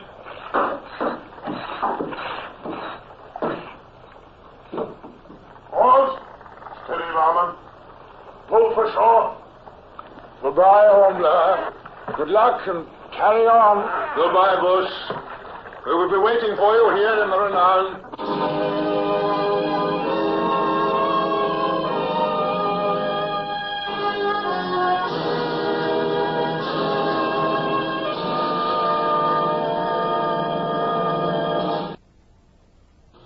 Horatio Hornblower, starring Michael Redgrave, is based on the novels by C.S. Forrester. Music composed and conducted by Sidney Torch. Produced by Harry Allen Towers.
Starboard battery. One broadside into it, if you please, Captain Bush.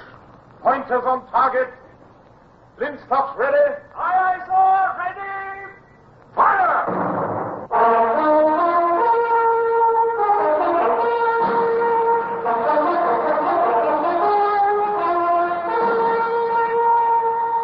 Presenting Michael Redgrave as C.S. Forrester's indomitable man of the sea, Horatio Hornblower.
hectic days, just after we came limping into the British naval station at Jamaica. Our first Lieutenant Bush, lying in hospital ashore, riddled with Spanish sword cuts from the prisoners who'd risen against us. Our new captain, Buckland, under a grievous shadow for his laxity on the night of the insurrection. And many of our crewmen still recovering from wounds. It seemed for a time as though nothing would come right. Even our 3 Spanish prize ships, bagged in Haiti, served but little to lift the spirits of our ship's company. And then, one sunny morning, to add to our confusion, we had our first notice of an important change impending. Mr. Hornblower, sir. Is Captain Buckland still ashore? Yes, Mr. James? The boat's coming alongside, sir, from shore. What boat? Uniform of captain's rank aboard. Well, very well, Midshipman James. No need for undue excitement, is there? Order up the boatswain's mates at once, if you please, and side boys and marine guard, too. Don't forget. We'll pipe him aboard with all due honors. Yes, sir. I'll call him at once. Boatswain's mate, topside and lively. Lieutenant Hornblower, open your pipe.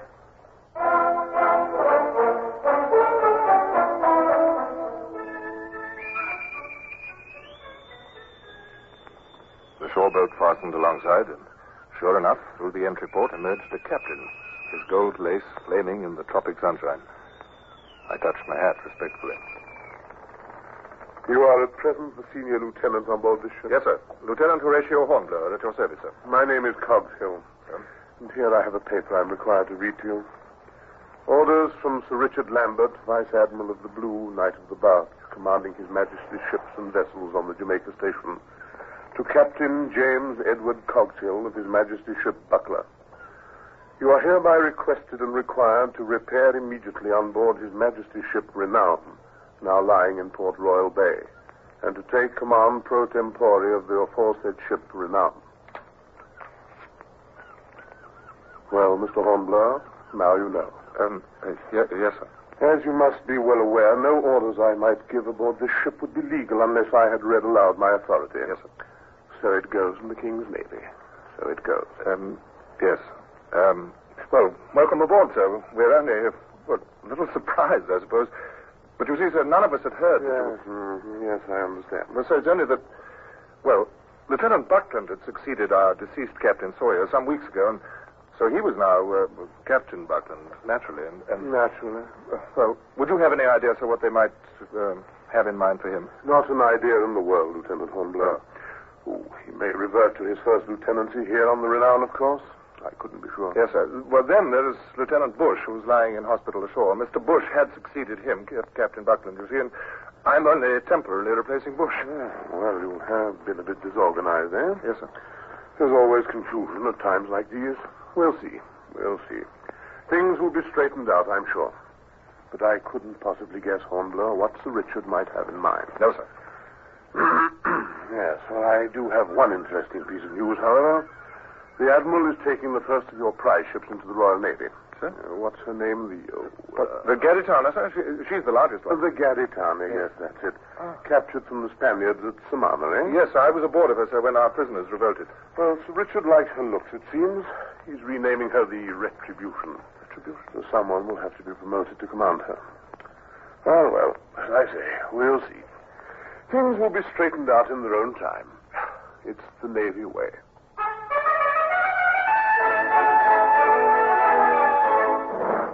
That afternoon, I had my first opportunity to go ashore. I made my way at once to Kingston Naval Hospital, where Bush still lay abed nursing his wounds. I knew he'd be thirsting for news of us, and now I had something to tell him.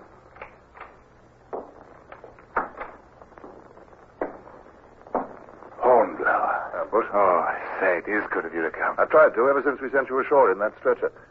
This is the first chance I've had to leave the Renown. You can guess how busy I've been. Well, can't I just? I've been following everything you've had to do with my mind's eye. Completing Renown again with powder and shot, food and water. That's it. Cleaning up after the prisoners. Getting rid of the traces of that cursed battle on deck. I'm surprised you look so healthy, Hornblower. What's in that basket? Oh, pawpaws, mangoes, and a pineapple. Do you know that's only the second pineapple I've ever seen in my life? Oh, thank you. It's very kind of you.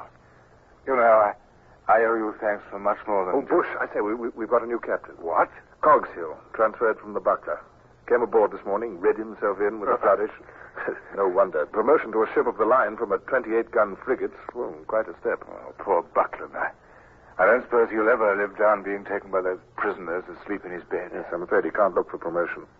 They may not even discipline him in any obvious way, but well, he'll just simply be passed over the rest of his Navy life. You know, I've been thinking lying here, it really doesn't seem quite fair. It was only my good luck I wakened up in time the night of the rising. You've got plenty of sword cuts. Call it good luck if you like. You fought till you fell unconscious. Oh, Buckland would have done the same had the opportunity been granted. Oh, yes, probably. Well, Bush, I've been long enough in the service to think that fortune's more capricious here than in other walks of life. Don't you agree?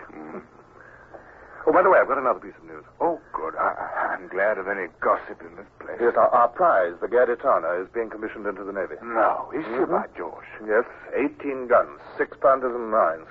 She's rated as a sloop of war, and she's to be renamed the Retribution. Oh, so the Admiral will have to promote a commander for her. Nice berth for somebody, eh? Yes, well, it might have been Buckland if only... Well, it still might be, of course, if they don't give much weight to his being caught napping. As our brand new captain is fond of remarking, I wouldn't attempt to guess. Of course, they can always... Hello, who's this? Come in. Well, Mr. Bush, and how are we feeling, eh? Oh, we have company. Hornblower, this is Surgeon Sankey, head of the hospital here. I'm happy to meet you, sir. Oh, I've heard of Lieutenant Hornblower. Not from Mr. Bush alone. Delighted to see you, Mr. Hornblower. Thank you, sir. You made quite a name for yourself, I gather, during that Haiti campaign. I don't know about that. Our patient here adored you. Oh, now, wait a minute, Doctor. Now, don't look so worried, Mr. Bush. We shan't embarrass Mr. Hornblower. Well, sir, I bring news that's bound to interest you. Oh? I've just received a visit from an Admiralty aide. It seems the gold braid of the station awaits your recovery with impatience, Mr. Bush. A court of inquiry is to be convened. A court of inquiry? Yes. Of course, man. What did you expect? And it's only a court of inquiry. After all, it's not a court martial. Anyone? I fancy they want to sift the facts of some of the doings aboard your ship. I thought by now they might have changed their minds. Then it's news to you, too, is it, Mr. Hornblower? Well, yes, in a way. After all, some strange things did transpire. Am I not right? At least that's what station rumor indicates. Your Spanish prisoners rising in the middle of the night, taking the ship against almost no resistance. Would have taken it, I've been told, had it not been for the fortunate advent of Mr. Hornblower here. Station scuttlebutt is never very reliable, Dr. Did you, Mr. Bush? I was pressed to declare when you might be ready to make an appearance. So now, let's have a look at you, eh? No. Then I must send word to the Admiral. Yes, but Oh, but I promised, Mr. Bush. Oh, good Lord. You're a fortunate man, you know. These are all incisive wounds. Let me just pull back the sheet a little further. Yes, it's contrary to all my professional experience. Usually the Spanish can be relied on to use their knives far more effectively. Mr. Hornblower? Yes, Doctor? Just look at this cut here. 8 inches long, at least, and yet not more than 2 inches deep. 4 inches with the point would have been better. The effort of a tyro, I'm afraid. Remember, Mr. Hornblower, the next time you use a knife, to give an upward inclination to the point. Far more effective. I see, thank you. No superficial laceration in this instance. The human ribs lie open to welcome an upward thrust. Before a downward thrust, they overlap and forbid all entrance. Turn over, please. Yes. See this? Here the descending knife again bounded in vain from one rib to the next. Oh, I'm glad As you see, each cut is healing very well now. No sign of mortification, Mr. Hornblower? 2 days ago I wasn't sure. Not in the least. Yes, these are most clean cuts, fortunately. Bend with me, if you please. Your honorable scars, Mr. Bush, will almost disappear in a few years. Well, good. Yes, tomorrow I shall remove the sutures. You will observe that Mr. Bush is still a trifle weak. Is he? I wasn't certain.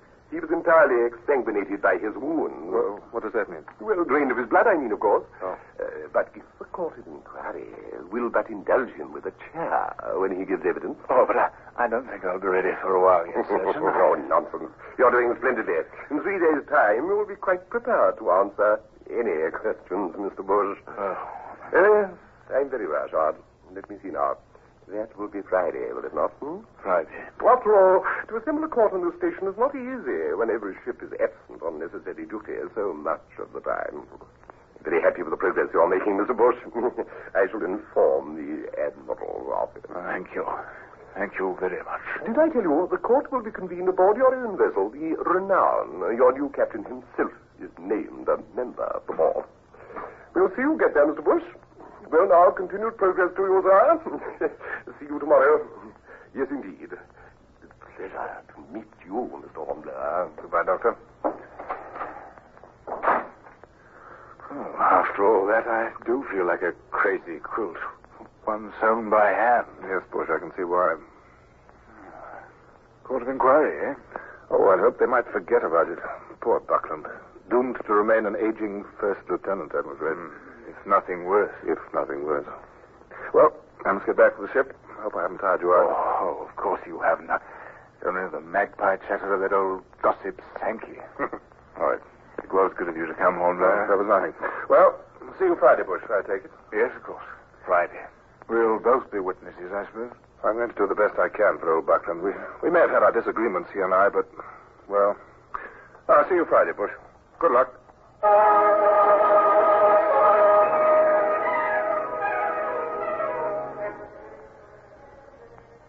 Surgeon Sankey was right.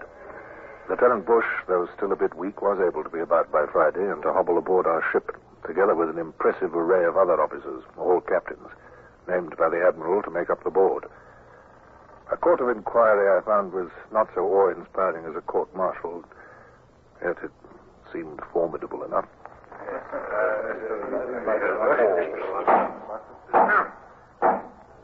Please take a seat, Mr. Bush. I understand you're still weak from your wounds. Oh, only a little, sir. We've read the report which you addressed to Captain Buckland following the attack on Samana Bay in Haiti. This report is of great credit, Mr. Bush. Credit should be given to Lieutenant Hornblower, sir. It was his plan we used in our attack on the Spanish fortress. So you very handsomely say in your report, sir. I may as well state here and now that in the opinion of this court, all the circumstances surrounding the attack at Samana and the subsequent capitulation of the enemy are in accord with the best traditions of the service. Thank you, sir. But now we come to the next matter. The attempt of your prisoners to capture the Renown at sea. You were by this time acting as first lieutenant of the ship, Step by step, Bush was taken through the bloody events of that recent night. The difficulty of supervising the women prisoners, the Marine Guard kept at the hatches night and day, the sudden, unexplained outpouring in the dead of night, only a few hours before we were due at Jamaica. Careful, what you could. Naturally, I do recall that Lieutenant Hornblower had expressed his doubts about the women prisoners some days before. Indeed. Oh, why, yes, sir. In fact, he'd been concerned about the whole situation of the prisoners, sir. On several occasions, he'd said... Poor Bush. I could have strangled him. Out of some mistaken sense of loyalty to me, he was destroying, one by one, Buckland's few last remaining claims to their indulgence. I made up my mind then and there to help Buckland in any way I could, even to lie, if necessary, when my turn came. And of course, you were found among the dead after the rebellion was suppressed, unconscious from your wounds. Well, yes, sir, but Very well. Thank you, Mr. Bush. That will be all. Call Lieutenant Hornblower. He's the next witness before this court. Lieutenant Hornblower? Please come forward, Mr. Hornblower. I'm here, sir.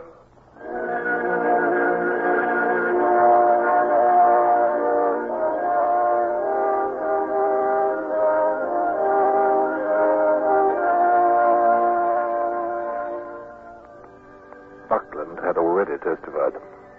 I glanced across at him as I came forward before the court of inquiry. I felt anything but reassured. The man was pale, and desperately unhappy. I could see it. What could I do to help his cause, I wondered. All right. It's been suggested, Mr. Hornblower, that the attack on the fort at Samana Bay, as well as the hoisting up of the gun to search the bay, were on your initiative. I can't think why that suggestion was made, sir. Mr. Buckland, Captain Buckland, bore the entire responsibility. Well, I won't press you further about that then, Mr. Hornblower. We understand, I think. Now, let us hear about your recapture of the Renown the other night. You were aboard the Garitana, I'm informed. What first attracted your attention? I heard musket fire, sir, so I collected the prize crews and set out for the Renown. Were you not afraid of losing the prizes, Mr. Hornblower? No, sir. Not with every sheet and halyard cut before I left. Quite. Well, you seem to have thought of everything, Lieutenant. Also, you seem to have made a very prompt counterattack on the Renown. Yet, for all you knew, the attempt of the prisoners to take the ship might have already failed. Well, in that case, no harm was done except the disabling of the prize ship's rigging, sir. Of course, I knew that Captain Buckland, provided no accident had befallen him, would have skillfully organized resistance. In fact, that he would immediately... Yes. Unhappily, an accident did befall him. Well, we understand. Tell me, Mr. Hornblower, how did it happen that you transferred to the Garitana?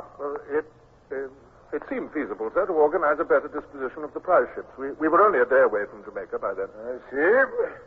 And is it true that you had several times expressed concern as to the intentions of the women prisoners?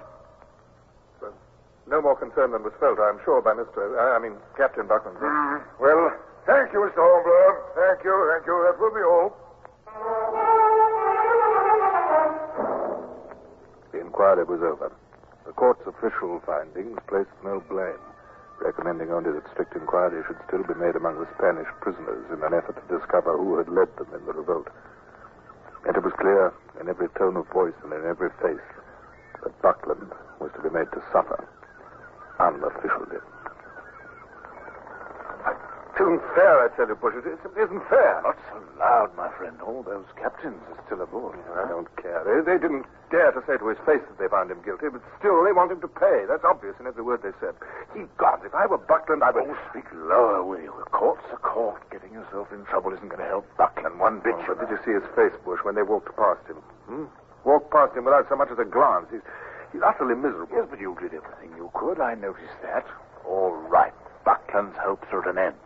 Can't help it. His hopes must have risen mightily after our success at Samana, Bush. I can't help thinking of that. Well, with that to his credit and a temporary captaincy, he must have felt promotion in the air to commander, at least, if not to permanent captain, and then to have everything snatched away. Hornblower, this isn't like you. Be realistic. Consider the man. For him, there was no other outcome possible. Be honest. Isn't that the truth? Well, if it is, I don't want to admit it. Here comes Captain Coxhill. Now, gentlemen, a bit cooler as the sun goes down, you've noticed? Yes, Captain Coxhill. This is much better than the hospital. Up there, the island heat closes around you like warm water in a bath. I'm glad to have you aboard, Mr. Bush. Surgeon Sankey has given me good word of your progress. Thank you, sir. I'll be happier when I'm released and back aboard the Renown for good. I hope you will at least remain on board to have dinner with me. I'd be delighted, sir. Mr. Hornblower, you too? Thank you, sir. And I shall hope to secure the presence of Lieutenants Buckland and Grayson. With much pleasure, sir. Good. In 15 minutes' time, then, as soon as I've seen the assembled captains to their gigs, that will be excellent.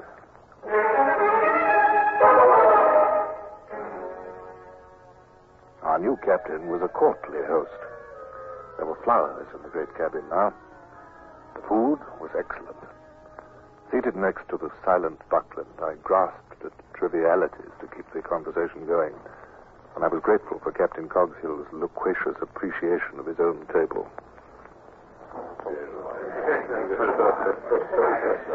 That is a lamb crab salad before you, gentlemen. coconut-fed lamb crab. Some prefer it to dairy-fed pork, you know. Mr. Hornblower, perhaps you will serve it to those who would care for some. With pleasure, sir. And with it a saddle of fresh lamb. Sheep do badly in these islands, I'm told. But perhaps we should try it. Mr. Buckland, will you be kind enough to carve? With pleasure, sir. You see, gentlemen, we still have some real potatoes left. One does grow weary of yams. Mr. Hornblower, will you take wine? Oh, thank you, sir, yes. And you other gentlemen, Mr. Grayson? Thank you. Excellent, excellent. Conviviality is most needful on occasions such as this. Mr. Bush, to your speedy recovery, sir. Thank you, Captain. Thank you very much, sir. How good that tastes. Careful, Bush. Didn't the doctors warn you about overindulgence? I don't remember a word of it tonight, I assure you, Hornblower. Now, contemplate this steaming dish which has just been laid before us. Any of you gentlemen who have served on this station before will recognize it, I think. A West Indian pepper pot. Mr. Hornblower, will you make your first essay? Come in. Well? I'm sent by the Admiral, sir. Oh, I should have known, of course, midshipman. I fear on no other staff would you look quite so smartly turned out.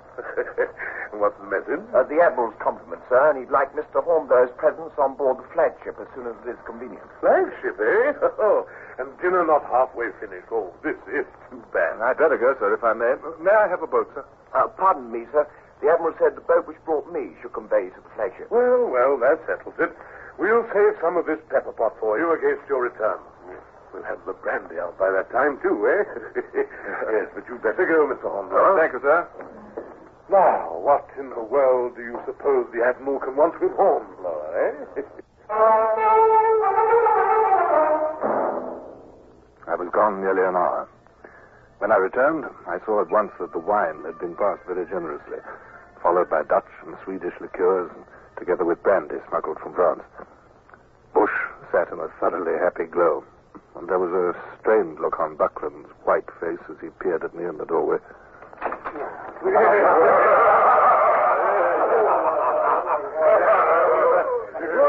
there you are at last, Mr. Hornblower. Come in, man. Come in. Yes, sit down. The toast is just beginning. Now, Mr. Bush, it's your turn, The victorious war, oceans of gore, prizes galore, a beauty ashore. Excellent, Mr. Bush. Drink fair, Mr. Hornblower. Thank you, sir. We have a start of you already, and a stern chase is a long chase, Mr. Buckland?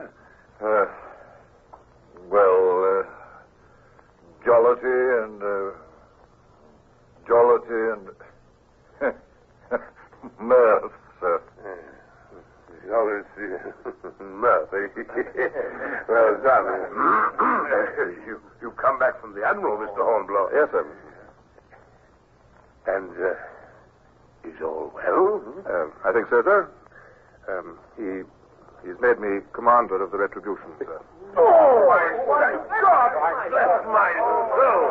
The Retribution, your own prize. Oh, then that is our newest toast, gentlemen. To the new commander. With a cheer.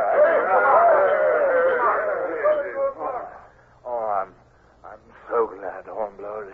It's simply wonderful. Why, Mr. Buckland, you? Curse you. Curse you, Hornblower. Now, Mr. Buckland. Haven't I endured enough today? Without this, too? Years in the service, working, slaving. Do you know what that's like?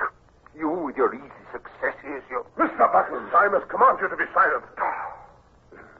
Now, gentlemen, we shall forget this little episode, and continue with our pleasantries as before. Fill the glasses. A brimmer there, Mr. Buckland. Now, our country, noble England, queen of the waves, and may Boney grow bonier than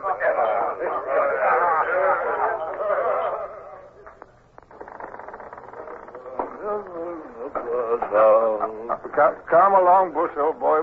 Just one more foot and another does it. You're perfectly all right. Of course I'm perfectly all right. Of course I am. Where are we going, Horatio? Well, we can't send you back to hospital tonight. You'll have to sleep in your own little bed aboard. I'll take you there. Good old Horatio. Best of man, that buckler. Gratitude of the human animal. See, you shouldn't have tried to protect it. Never mind it now, Bush. Never mind it. We'll get you into your bed and we'll talk it all over later. Anyhow, you're the new commander of the Retribution, aren't you? That's right. I'm glad, Horatio. Oh, but I shall miss you. That I shall.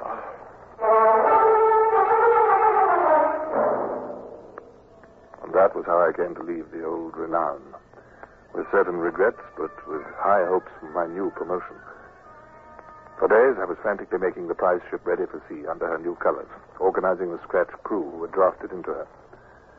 And then, it seemed too quickly, one gray dawn, we were ready to sail. I was touched to find Bush on hand.